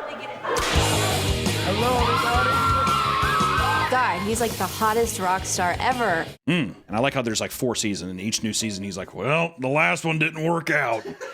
Because it ends with him like getting together with one of the girls, and he's just like, I don't know, the spark died. You're like, okay, cool, Bret Michaels, thanks. But one of the Bachelor alums says that reality TV almost ruined his family. Chris Bukowski was a handsome TV personality that showed up on multiple shows of the Bachelor franchise. And in 2015, it was revealed that he would retire from reality TV as a whole. What a tragedy. In his words, quote, it almost completely ruined me, my family, and my career. Are you walking away from your career? Well, I guess that's why it's saying it ruined his career. He has to quit. In my career. Chris was ridiculed a lot for treating people terribly on his Bachelor appearances, often being seen as desperate and manipulative. I know all the guys are just like, hell yeah. I think how these shows work is that if you don't get chosen, but you're a popular character, they bring you back. I think that's how some of those work. Is that the Bachelorette? I think it's both of them. Okay. It goes Bachelor, and then it goes Bachelorette, and it goes back and forth, but I think they just keep bringing people back as long as they're popular, I think. Chris grew distant from his parents because of how they reacted to the things people were saying about him on TV. And Chris's father didn't even want to speak to him. I'd be like, Dad, it's TV. You realize that, like, this is make-believe, right? This is not real. I don't even want to talk to you, son. You're not the boy I raised. It's like, I'm an actor. I'm an actor, Dad. Chris could feel himself becoming more irrelevant, but because he was obsessed with fame and wanted to fix his reputation, he would constantly return to future Bachelor shows, only to further embarrass himself. Buddy, Chris, me and you are in the same boat, all right? At least you're pretty. He became depressed and addicted to taking anxiety medication to cope with the stress. God damn. And in 2015, people saw him at his weakest, getting dangerously drunk on a season of Bachelor in Paradise and leaving after only 1 episode. He admits he doesn't even remember it. Dude, cool it with the Bachelor appearances. Because I know that the producers are looking at him like a fucking gold mine. You're addicted to fentanyl and Ambien? He's like, yeah. They're like, get on back in there, buddy. I think that now's your time. And then in 2015 again, he announced his retirement on TV. Near the end of his speech, he tells the audience, quote, I finally realized I'll never be able to change the past. I apologize you had to witness my struggle publicly over the last 3 years. He's a handsome man. I don't know. What happened to him? He's alive. I don't know. 2015. That was just a couple years ago. It's a decade. Who knows what happened in the decade with him? We'll see. Hopefully he's married and he's not addicted to Ambien and hydrocodone or whatever. But sometimes reality shows don't just ruin people's lives. For many unfortunate contestants, it leads to their untimely death, which in a way is ruining them. I was gonna say, yeah. It doesn't just ruin their lives and leave them in the gutter, it actually kills them. Which we could talk about the adventure reality show that led to a helicopter collision. That feels like maybe a bit of a kind of a bad time to bring that one up with what's going on in the world. In 2015, goddamn, 2015, what the fuck is going on? In 2015, production began for a French reality show called Dropped. Drop. How do you say dropped in a, I am French, yeah, Drew. Dropped. What do you say, Drew? Drew. 2 teams of athletes would be blindly dropped into a remote location without any food or assistance, forcing contestants to work together to find civilization. Kind of sounds like a little bit like Naked and Afraid or whatever, but it is funny to be like, yeah, we're just going to drop them with no resources and we'll check up on them. We have some GoPros in the forest. I'm sure they'll be fine. The season would begin in Argentina and consist of various professional athletes and Olympians as both teams were boarding their helicopters. Tragedy struck. Right after the helicopters took off, they moved too close to each other and collided. Both plummeted to the ground, killing contestants, production staff, and both the pilots. Yeah, there's no way we can show that. We'll just recreate it in Minecraft or Gary's mod. 10 people in total lost their lives, and the show was subsequently canceled. Could have been a great show. Yeah, we don't even know. We didn't even get to see it. Why were they flying so close? What's fucking weird in the video, they're like flying, and you're like, okay, there they go. And then just all of a sudden, they're just like, I've never been on a helicopter. There's nothing in my being that wants to get on a helicopter. It's just tragedy. So many people lost their lives. A lot of famous people. That's all people know. So many. I think that the amount of helicopter crashes a year is actually pretty staggering. You'd be surprised. Have you seen the Afghans trying to pilot the helicopter? Have I seen the Afghans trying to pilot the helicopter? Well, it's like right after the Americans left Afghanistan. Oh, then we just left a helicopter there? there? It was like truck driver tries to draw a flying airplane. Does he just nosedive it? Immediately goes up and just crashes. Tragic. That is tragic. Moving on. Tara's house causes resident to end her life. I really got to stop telling people too that I'm going to do like a happy video or whatever. I saw in the last video, people were like, I thought you said this week was supposed to be positive. Well... This is my life. Hope you guys are looking for a nice escape today. Terrace House was a massively popular Japanese reality show franchise that picked a group of strangers to live together. It was praised for being far less dramatic than a typical reality show, often showing conflict that was more mundane but realistic. ハンバーガー好きだけど今日はハンバーガーじゃなくねって言ってるだけじゃないみたいになっちゃってっていうことが許されない彼氏のよ。The Japanese way. Subtle, but striking. During Terrace House Tokyo 2019 through 2020, one of the 6 residents was Hana Kimura, a 22-year-old woman who happened to be a professional Japanese wrestler. Looks like Harley Quinn. I thought she was a cosplayer, like a cyberpunk thing. Does that look like a cyberpunk cosplay? While many enjoyed her on the show, getting insight into her life as a wrestler, other viewers were ruthlessly ridiculing her online for being unlikable. But things began to escalate, however, after one particular episode. Kai Kobayashi, another member of the show, who had previous friction with Hana, accidentally shrunk one of Hana's ring outfits after carelessly adding his clothes to the wash without removing it. She was fed up, y'all. And what followed was 10 minutes of Kimura aggressively tearing into the man in the heat of the moment. The cyberbullying she had dealt with became infinitely worse, which ultimately led to her taking her own life. なんで私こんな頑張ってんのにあんたにそういう風にされなきゃいけないの？お前が喋れよ。なんて言えばわかんない。今は本当にごめんしか言えない。 I like how it's just a person being like, I really wish you wouldn't have done that. This means a lot to me. And the guy isn't even like lashing back out. So opposite of American media, where American media, he'd be like, you bitch, I didn't mean to. I said I'm sorry. She's like, Yeah, really? Really? I'll kill you. I'll drag you in the street and I'll kill you. And in this one, she's just like, you know, I feel really hurt. Like, I wish you just would have been more, you know, careful with what you did. And he's just like, and then now Japanese people are just like, you are horrible, bitch! But people discovered gruesome now deleted tweets from before the incident showing brutal and bloody images of harm posted by Kimura. In other posts, she would reveal the great toll that online ridicule had on her mental health. The rest of the season never aired, and Terrace House has yet to release a new season after the controversy that followed. Reports from former cast members reveal that the producers of the show would aggressively push residents to play certain roles in order to create some of its most iconic moments. Of course, dude. Every bit of reality television is scripted, or it's fabricated.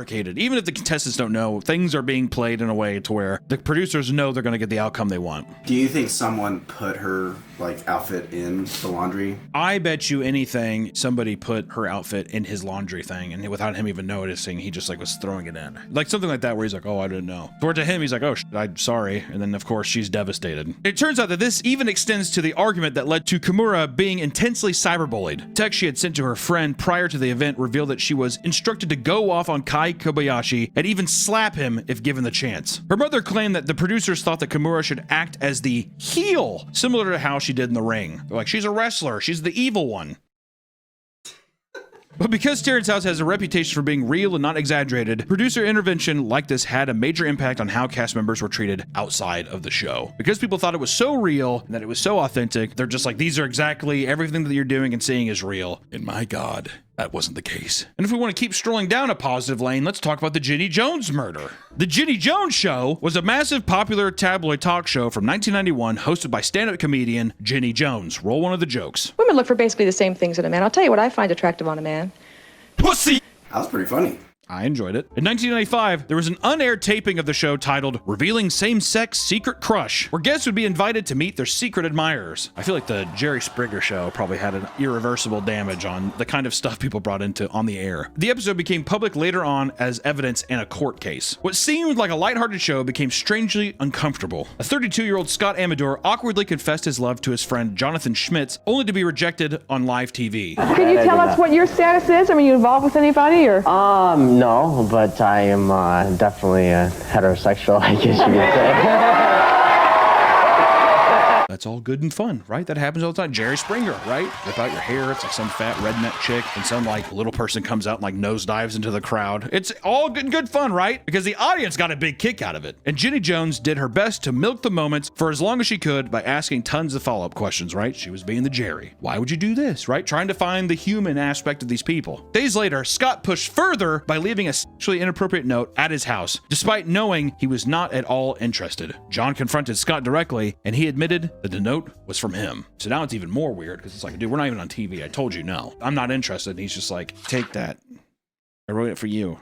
take it. I bet he was thinking like, well, maybe on air he was pressured, but Well, exactly. Yeah, exactly. You want me to and right? We can't say that because we'll get demonetized. But you want me to suck and slick and sniff and poke? And John's just like, no, dude, no. I have a date later at Dave and Buster's. Like, I'm like trying to get my dick sucked later by a girl, and he's like, oh, fuck. Oh, no way. John grabbed a shotgun from his car and shot 2 rounds into Scott's chest before immediately calling the police and confessing and turning himself in. I don't know what got over me. I don't know what got over me. All right, listen, dude. If one of my buddies came up to me and they're just like, I want to scratch and sniff you, I think I could just handle being like, no, versus pulling out the shotty and pumping 2 into the chest, I guess. He was insecure. Rage filled him. Which he used the gay panic defense. I didn't know what he was going to do. He was just weird and gay. 91 court 2 would have been like, I've had that happen. Which was a legal tactic in which a heterosexual person could claim they lost control after dealing with an undesired sexual advance from a homosexual person. The Salem witch trials become more and more real, I feel like, as the years go on. With this, he was given a lesser charge to 2nd-degree murder and was put behind bars until 2017. Well, that doesn't seem. He's been out for a bit now. Wow. 1995. So basically, he was in there for what, 12 years? 24 years. Well, he got out 1 year on good behavior. Good behavior. He's like, well, you did have the gay panic, my friend. That's such a crazy tactic. Well, given the conditions, we still got to charge you, unfortunately, but we'll knock it down to a 2nd degree. Meeting adjourned. Which, to be fair, I'm not trying to say that the old boy pushing him with the scratch and sniff thing, and he's just like, scratch it. Listen, I'm not saying that's good, but it's a bit of an overreaction, yeah. Or we could talk about John and Kate plus 8, and we get to watch their marriage be destroyed on camera. John and Kate plus 8 was a reality show created in 2007 that followed a couple living their lives with 8 children in Pennsylvania. While the show became massively popular, their lives began to fall apart the longer it continued. Basically, they had a happy family, a big old happy family. We got to basically watch a marriage unfold and burn up into hellfire in real time. That was around the craze too, where it was like following either like a Mormon family with like a cheaper by the dozen situation, or like a bunch of like, there was a bunch of different ones where it was like, I'm just shooting the kids out now. I don't even care. Because that show came out at the same time as like Little People, Big World. That was a thing. Literally just watching like a bunch of little people walk around. They had like one normal son too. You know, there was some producer who was like, oh, fuck, jackpot. They have one normal kid. Oh, the show had become so popular that each subsequent season wanted more and more episodes. It got to a point where they had a camera in their face just about every day of the week, something that began to really put the two of them on edge. Yeah, dude. Over time, they became absolutely sick of each other. The production heavily leaned into it and even goaded the two of them to air out their personal grievances with each other. She was probably, I'm sorry, can you stop breathing so loud, honey? He's like, breathe quietly. The crumbling marriage became the new focus of the show. Once again, it's just all these things are all just producers just being like, good. You all should talk about it on camera for the show. Yes. And then like they like walk over and he's just like, don't forget to talk about how he refused to put the dishes away. You know what I mean? They're in their ear probably being like, yeah, dude, you're in the fucking right. She's being a bitch. Or they're like, yeah, he's a dickhead. You have different people in their ears 100%. They're also playing it up of like, no, it's like, this will be like therapy. You guys are airing it out. Yeah, it's going to give other people hope. Marriage is tough, but you guys are going to persevere. He like looks over at his producing partner like,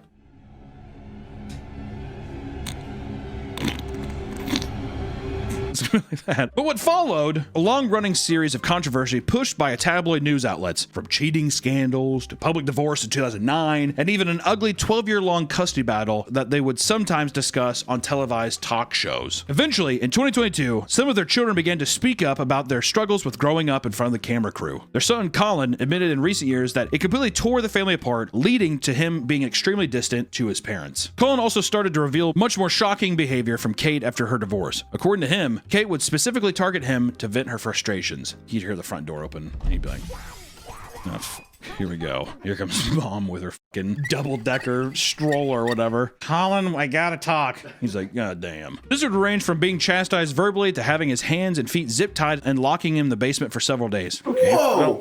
What? Kate had built a special room in the basement that would be covered in cameras so Colin could be surveilled while he was being punished. He was forced to homeschool and live segregated from his other siblings. She's like, well, what else am I going to do with all these cameras? They just left him here. Yeah. Kate had admitted Colin to a mental health facility for behavioral and psychiatric conditions that were later proven to be completely false. You shouldn't have been there is what you're saying to me. Yes, shouldn't have, no. It's unfortunate that that's how my mom raised me as a person. It was believed that she was only there because it allowed Kate to escape being caught for her abuse, and she started to claim that Colin had a, quote, distorted perception of reality. I don't know what he's talking about. There's no room in the basement. Like, okay, cool, because we have to go check it out soon. She's like, really? Okay, can I use the restroom really quick? And you see, like, run into the house and start, like, cleaning stuff up. At 11 years old, Colin was put on tons of medications that he didn't need, telling reporters that he often felt like a zombie. And he vividly remembered using crayons to write a letter for his dad, begging to be saved from the facility. And there's even fucking photos of the letters, dude. I might as well read one of them here. Dear Dad. Joey Wheeler. Yes, yeah, I know. Joey Wheeler. Dear Dad, I'm not trying to trick you, but I still love you. I told Mom I want to live with you. She said no. But right? She can't choose for me. I'm old enough now. I'm your son, not hers. She was abusive to me after I left your house. I'm sorry to take this to court because there's a bunch of redacted shit. You're my dad, my savior. Please help me and let me meet Colleen. I'm counting on you to get me out of here. Please, Daddy. I love you. It's an 11-year-old who wrote that in black crayon.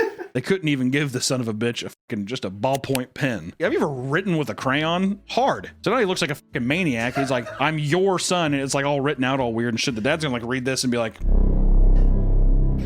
Colleen Hyde. The woman like runs off. It was then that John realized how bad Kate was treating their children and fought as hard as he could to regain custody. Today, he has custody of Colin as well as his daughter Hannah, while the other 6 children live with Kate. Well, that's fun to know that Kate's just out there zip tying people probably and throwing them in those fucking hefty trash bags that you can like vacuum out the air. Whatever. She's like, gotta keep it down here to be safe, and puts them in like a fucking cupboard. I don't trust Kate. She scares me. I also don't trust John too. John's sitting there like perfectly tan. What's happening? Colin, wait, hold on, big guy. What's going on? It's like a Mai Tai.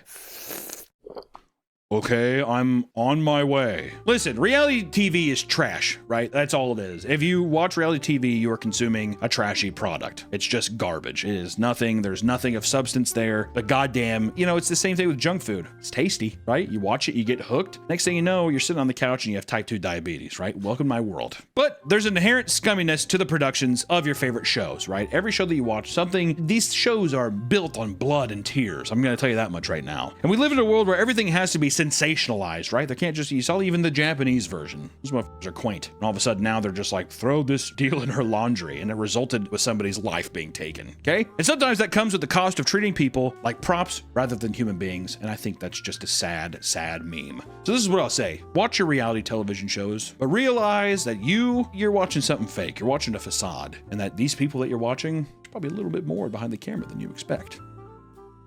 I'm depressed. I'm horribly depressed. One of these days we'll make a happy video. No one will watch it. Because it's the point that we're trying to make with this, that if you just had a show about a bunch of people who were happy, no one would give a good goddamn. People like to have the spice and the evilness. So I wouldn't expect that happy video anytime soon. See you in the next one. Welcome back to the papameat channel. How you doing? How you doing? Coming and sitting down because today we're going to talk about hotels. We've all been to a hotel at some point in our lives, and the experience can vary greatly. From a luxury hotel that caters to your every need to a roach-infested Motel 6. There's a nice little spectrum out there. Regardless of what you're able to afford, going to a hotel can be a bit of a gamble. Sometimes they're dirty, sometimes the buildings are run down, and oftentimes there's a slight feeling of danger. I'm guessing from crackheads or maybe weird neighbors next door. What's that in the room next door? Apparently, hotel room break-ins have become surprisingly common. And by that, I mean, I feel like that's always been a thing. Right? So much so that there's an entire genre of video focused on giving tips on how to use household objects to lock hotel doors from unwanted guests or staff members, using things like hangers, towels, and forks to basically block the door. People even buy additional portable locks and alarms online to ensure their safety when staying overnight. You might think that doing this 20-minute long setup to lock your door or whatever while you're sleeping might seem outrageous, but at the same time, you don't want to be that one statistic. So let's look at just how bizarre and terrifying the world of hotels can be. Over time, we've seen a large increase in sexual predators going after women in hotel rooms. Really came swinging again with this one, dude. Jesus Christ. Can't ease into it at all? Holy. I thought we might start with like petty theft, but nope. Here we go. While creeps preying on innocent women have been a tale as old as time itself, more people have felt comfortable coming forward to share their stories. One woman from Austin, Texas recounts the night she had awoken to a man who had somehow gotten access to her hotel key. As he was attempting to open the door, the woman noticed his finger prying through the door, trying to undo the latch. The woman screamed and charged at the door and slammed it shut, yelling, "Get the f out!" The man screamed, "Ah!" and quickly scurried off. She quickly called 911, but soon realized that the man's severed fingers were still in the door latch when the police arrived, which is awesome. Yeah. I would put them in a fucking jar. If I was that woman, I would pickle those fingers 100%. And it goes without saying that more often than not, the source of most disturbances and strange occurrences are the hotel guests themselves. For example, one man was arrested for gooning in the hotel lobby. In Nashville, such a beautiful musical city, huh? A man named Jonathan Walker had visited a Hilton Garden Inn, and he started using the computer in the hotel's business center, despite not being a hotel guest. He started playing porn on the speakers for a long period of time until hotel workers started to notice. They called the police, who approached him and tried to get his attention. Jonathan refused to stop watching porn, to the point that the police officers had to take him into custody and remove him from the premises. As it turns out, this was a repeat occurrence, and he had already been banned from the hotel previously. He was charged with trespassing. He must have been locked in, dude. He's like, I can't hear you. I like how he thinks it's like a public library where you can just go in and watch porn. A public library where you can go and watch porn? Is that what you do? Well, that's what... No. It's a public library. What are you talking about? It's like a public library where they just let you watch porn, beat your dick all day, you little... Right, guys, in public library, and they can rent Shel Silverstein's Where the Sidewalk Ends. Right, guys? What I want to know is when they're like, he did it for a long time. I'm wondering, because they said he was a repeat offender to this hotel. I wonder if they just saw him and they're like, he'll be done in a bit. Who's motherfucker's got to clean that? It sounds like he was just watching, not actually. And you better believe, well, I think he was doing some dry rubbing, trying to start a little Indian fire. You know what I mean? Oh, little pocket pool? Yeah. Also, too, there's no way they're cleaning those keyboard keys. Just leave it. They dust them, probably. Yeah, definitely. And of course, this is not the only story about gooning in a hotel. There's also Florida's serial hotel gooner. That's right, my friends. Serial hotel gooner. In 2019, at Hotel Zamora, Jason Bradley walked into the hotel balcony naked and started masturbating in front of a hotel staff member. That's just not fun. That's a little peekaboo. That's a little Jack in the Box that I don't want to see. Isn't that sexual harassment? Yeah, well, it says the guy with the public library thing. How many I get it? When management intervened and told him to stop, Jason ran back to his room and locked the door. Like a little toddler. It's like when your parents try to pick you up from your friend's house and you try to hide and be like, just see if I can stay over again. Except this time it's like a 6'3" naked guy, hard dick, run through the lobby. Police were promptly called and he was arrested shortly after. 3 days later, Jason was again arrested for the same thing. This time at a Hyatt hotel near Clearwater Beach. This time Jason was caught jerking it in a beach house cabana that he didn't pay for, which was the biggest crime there. And that was after 3 women complained about him. So he was hiding there beating for a bit. Took 3 women to come forward and be like, there's a guy in there. And let me tell you, I don't think he paid. When confronted, Jason punched the employees in the face and then ran into the parking garage to hide. You think that was the hand he was using to beat his cock? No, I think he punched with his other hand and kept beating. So you think that he's beating and punching? That's an alpha. The police were called and Jason was once again swiftly arrested. He now faces multiple counts of lewd exhibition and assault. Just a few months ago, he was also arrested for indecent exposure involving a minor. Just had to put the little cherry on top. And there it is. He's just a guy being a dude. Okay, no, he's a pedophile. All right. Today's video is sponsored by Hungry Root. While you stay busy and productive, let Hungry Root be your personal shopper for groceries. Hungry Root is the easiest way to eat healthy. Achieve any and all of your diet and health goals when you use Hungry Root to tailor your orders for items you care about. Plus, Hungry Root has great options for the whole family with healthier groceries like smoothies, kids snacks, sweets, ready-to-eat meals, salad kits, and even supplements. If you're looking for anti-inflammatory, gut-friendly, gluten-free, or dairy-free, all you gotta do is let Hungry Root know, and they will fill in your cart with personalized items that get better with time. Right when you get started, they ask you questions to see what you like to eat and how much you want to spend per week. That way, grocery shopping can be a whole lot simpler and stress-free. And when I'm stuck at my desk, I'll sometimes reach for snacks that I end up regretting later. But Hungry Root has helped me find healthier alternatives to keep stocked in the fridge so I can keep it healthy while I'm working. Hungry Root has over 15,000 recipes to share, so there's something for everyone. Plus, many Hungry Root's recipes can be made in just 15 minutes or less. So take advantage of this exclusive offer. For a limited time, get 40% off your first box, plus get a free item in every box for life. Click the link below or go to hungryroot.com and use code PAPAMEAT. That's 40% off your first box and a free item of your choice for life at hungryroot.com with code papameat. Thank you, Hungry Root, for sponsoring this video, and back to the video. Some people have reported strange hotel guests sneaking into their hotel rooms in the middle of the night, creating a traumatizing experience. Natalia Taksisi, a model from Thailand, posted a viral TikTok detailing a horrifying experience she had in a Japanese hotel. She had traveled to Japan for a vacation, believing it would be a safe place for a solo trip. Natalia decided to go to the APA Hotel and Resort in Tokyo, which is a well-known hotel chain. After a long day of sightseeing, she returned to a hotel and laid in bed before noticing a particularly repulsive smell. After some time, she had realized that it was coming from underneath her bed. Natalsi checked under the bed, coming face to face with a pair of eyes staring directly at her. She screamed and leapt off the bed. The Asian man climbed up from under the bed and stared at her for about 3 seconds.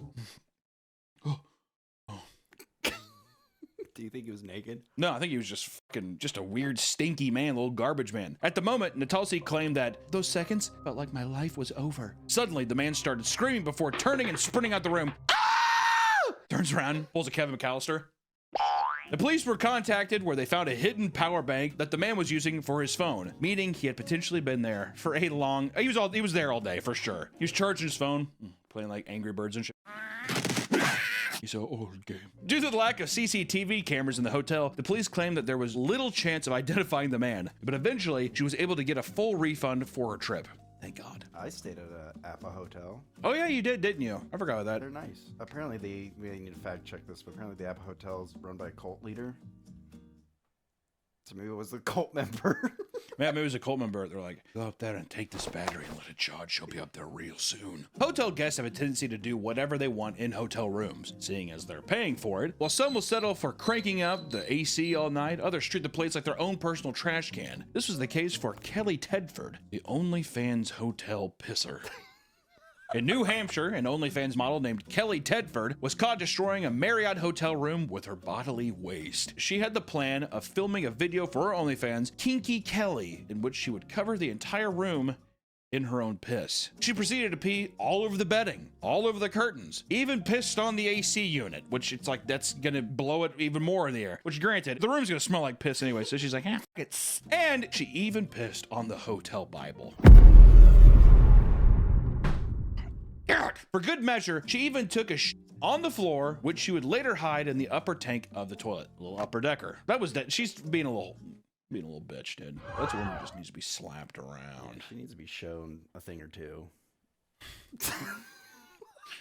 All right, we're kidding. She was arrested and charged with criminal mischief. Further investigations showed that she had been doing things like this for years. And in one case, she was arrested for peeing all over grocery store products. Jesus fucking Christ. And a whole new problem with hotel guests emerges when you look at stories revolving around luxurious hotels. Some wealthy guests can be straight up menaces. Some hotel workers have to put up with a very unique type of harassment, like the smear campaign orchestrated by a teenager named Theodore Weintraub. Theodore had been attempting to order a drink at the bar inside of the Mark Hotel, an upscale spot known for its high-profile clientele. He was turned down due to him being 17, attempting to use a fake ID, which caused him to become aggressive. After causing a scene, he was banned from the hotel for disturbing other guests, and he later tried to enter through a dinner reservation with his family, only to be caught and denied entry. He begged them to reconsider, only to flip out since he didn't get his way. And according to the filing, the defendant began accusing the hotel of being anti-Semitic and spitting in people's food, until his father calmed him down.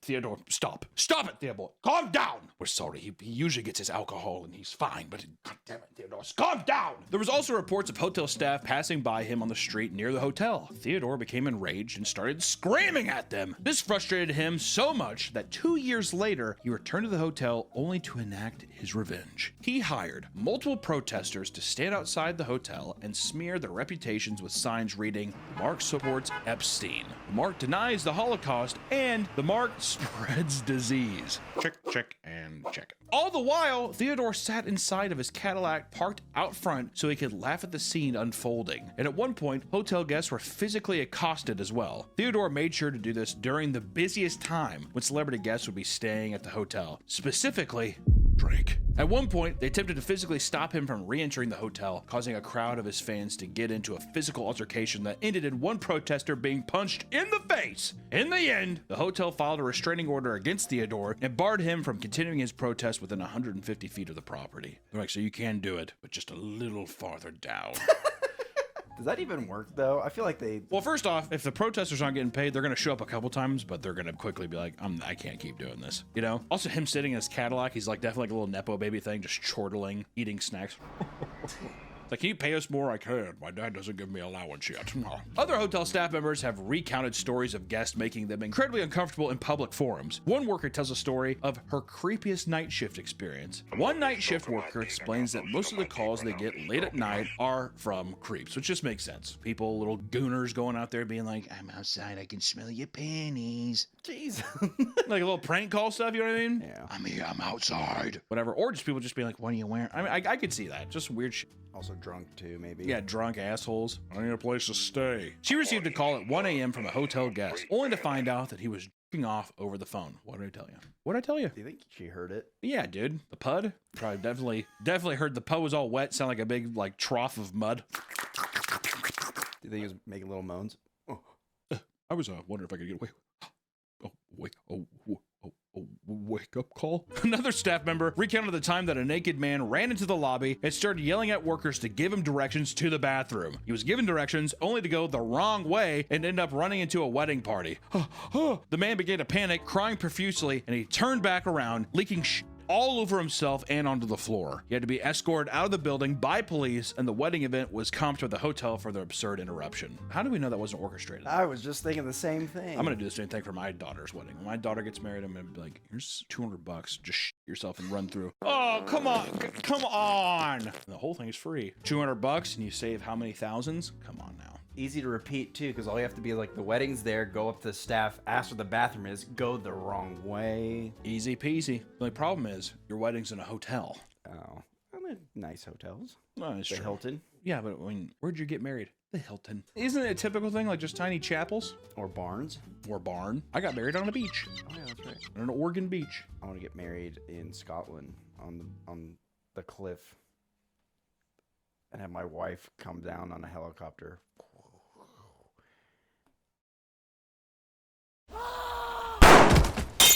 Some of the most entitled and chaotic guests at a hotel are easily from wedding parties. One front office manager of a hotel describes the most chaotic night of their entire career. 70 rooms were rented by attendees of the wedding, with the bride and bridesmaids infuriating nearby guests during the loud bachelorette party. After receiving 3 noise complaints, they decided to pay a group of kids $20 to run around the hallways in order to distract attention away from them. The next day, the bride and the bridesmaids angrily complained to the front desk worker about the staff telling them to quiet down. They believed that because their event gave them so much business, they deserved special treatment. Later, the worker had to assign guests to very specific rooms, as she was informed that several of the guests had cheated on each other and would have to be far apart. It's a crazy wedding, dude. The Hilton's getting a little wild. The day of the wedding was full of guests screaming at the staff over small inconveniences. In the middle of the chaos, one mother reveals that her child drank too much pool water and ended up throwing up in the elevator. During the wedding reception, police had to be called due to adults buying drinks for the underage children. One of them gotten so drunk that he took his mother's keys, attempted to drive her car, and crashed in the parking lot. Everyone was kicked from the venue, and the party resumed all night in the hotel rooms between arguing with staff who were trying to quiet them down. In the morning, the bride storms into the lobby and tells the front office manager that every single person should be refunded fully. The bride was furious over the fact that the cops are called, stating that they should be allowed to have fun and not be treated like a bunch of dogs. No refund was issued, and the worker threatened to call the cops once more if things continue to escalate. What I would have done is I would have been like, I have this hammer, and I'm gonna drive it through your fucking skull. You and your trashy ass family. You know what? Actually, come here. And I would. I'd kill all of them with a hammer. But I'd let the kids get drunk still. We've talked about some wild hotel guests. Don't let that fool you. Hotel staff members can just as easily be the creepiest and most insane people. Look no further than the infamous story of Poop Gelato. Did I grab your attention? Poop gelato. Steve White and his wife Jessica had been staying in the Coogee Bay Hotel in Sydney, a popular beachfront tourist destination. While grabbing a drink at one of the pubs on location, they were frustrated to find that the music they were playing overpowered the rugby match that they were trying to enjoy. They also complained that the food, the staff, and the price of their gelato and the other customer. The hotel decided to appease the two of them by sending a large complimentary bowl of gelato to their table. Go ahead, I eat it. Would you like to have some gelato? It's from Italy. Among the various flavors of gelato in the bowl, the bottom seems to be layered with chocolate. Steve took a big bite, only to throw it up and retch over what seemed to be a giant log of shit hidden underneath the gelato. Jessica had already taken a bite as well, becoming violently ill. The hotel tried to offer them $5,000 to look the other way, which was denied. Instead, they took a sample of the feces and went to the police, who confirmed that it was indeed human excrement. Investigation into the poop gelato sampled failed to reveal who the culprit was. To save their reputation, the hotel employees signed contracts and forbid them from talking to the media. Jessica's reputation, however, was slowly ruined over the course of a month. According to her, everywhere I go, I'm now known as the one who ate the poo. It happens when I'm shopping, when I'm walking down the street, and when I'm on the sideline watching my son at Little Athletics on a Saturday morning. In the end, an undisclosed amount of money was reached in a settlement between the hotel and the Whites. It had to have been like, you think it was at least 6 figures? They offered her 5, she said no, and then they're like, this is hush money. I bet you anything it was like at least $100 grand. I think that she could have probably shut that place down. That's gotta be like bioterrorism, right? Some kind of crazy shit like that. And you got violently ill. I mean, like people would lose their jobs or strip. I mean, like I think that legitimately she probably could have shut that place down. I was thinking like $1 million. You think $1 million for some poo? Nah, dude. Well, the damages too. People call him Poo Lady. Yeah, reputation. I'm just saying, I think someone would buckle under 100K. You want 100,000? Okay, I'm the poo girl.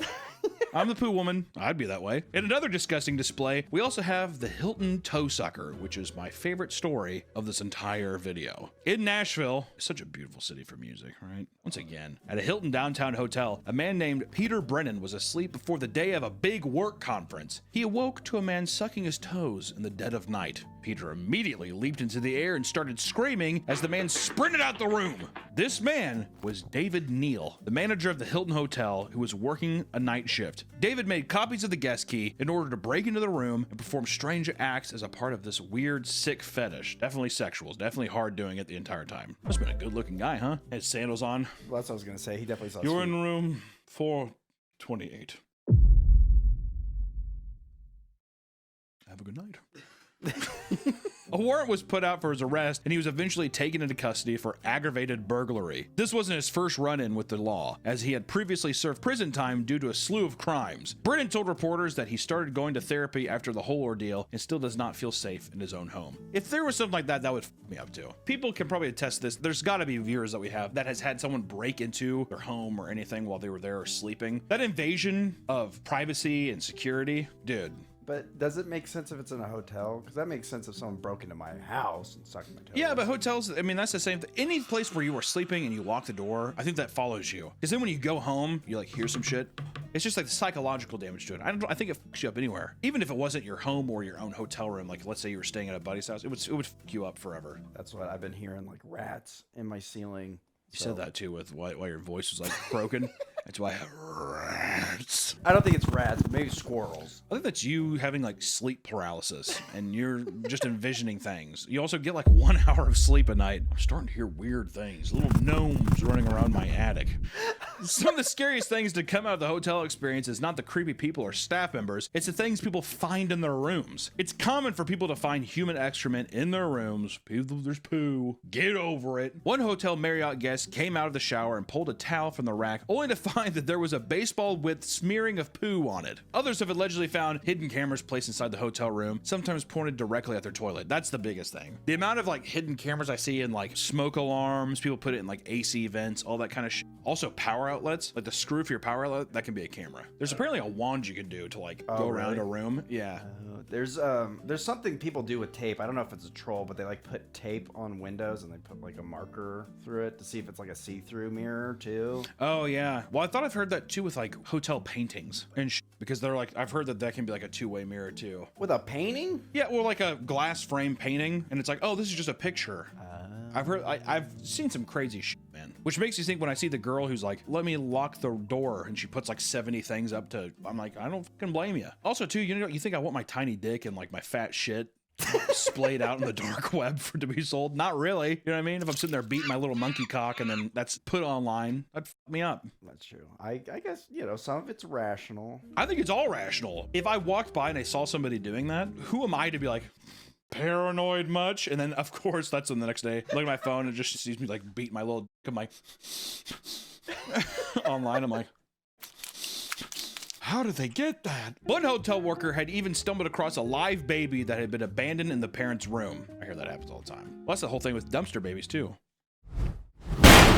Toss them out. Well, I was gonna say, was this a staff member? Did they just leave the baby in? I'm thinking that it was a guest. The thing too is I think people are fucked up and they'll rationalize it. Well, like, I mean, he was in a comfortable, warm place. Also, yeah, they leave it in a hotel room to be like, well, the staff will find it. Well, they'll find it. Yeah. As if that like makes it okay. Well, someone's gonna stumble on it eventually. We left a bunch of crackers and Pringles on the, I mean, it should be fine. Have you seen the baby boxes? Cities have a thing where it's like a big, like metal fucking box with a little window. You can put a baby in it, and when you close it, you pull like a string, and it calls the fire department. What year are you talking about? This is 2025. No. Yeah. No. There is no way there is a metal delivery box for a child to, first off, bake in, and then also that you pull a string that calls the fire department. That seems like something in a Buster Keaton film. It's got AC and a little tablet that the baby, it's like, you put a little screen. That's probably true. And as you would expect, multiple people have had the experience of stumbling across a dead body. In college, I saw a dead body. It's fucked up. I thought it was a guy sleeping. It's a homeless guy. Yeah, he told me about that. It's fucking horrible. Very scarred. Was it kind of like Stand By Me? No, it wasn't as cool as Stand By Me. It was like really sad. Actually, I guess it's Stand By Me. It was pretty sad in that too. I don't know. You sit there and you're like, oh shit. Well, because you think at first it's just like a homeless guy sleeping in this park. And you're like, oh damn. And then you like look at it and he was just dead. So we called the cops. That's my fear. I'm gonna be walking and there's a dead body. That's my fear. Not snakes. I'm not claustrophobic, but if I see a dead body, that's my biggest fear. That's why I've never been able to go to a funeral. Some people have found bizarre items like kangaroo tail covered in maggots inside of the oven. Another person found tons of raw steaks in their room. And apparently he was being kicked out of the hotel and he started throwing the raw steaks directly at housekeeping staff. But he caught him. Put him in a cooler. But nothing is as strange as what one hotel remodeler found during a job. He looked underneath a piece of furniture to find what looked like a dark human-like figure with large breasts. Just show the photos of that. I don't know what I would do. At first I think it's a real body. I'd be like, oh my God. The man noted that there was old blood left behind on it, and people were convinced that it was some kind of weird makeshift sex doll. When asked how the material felt, he said, I will never forget the crunchy feeling. Sound like picking up like a pile of leaves.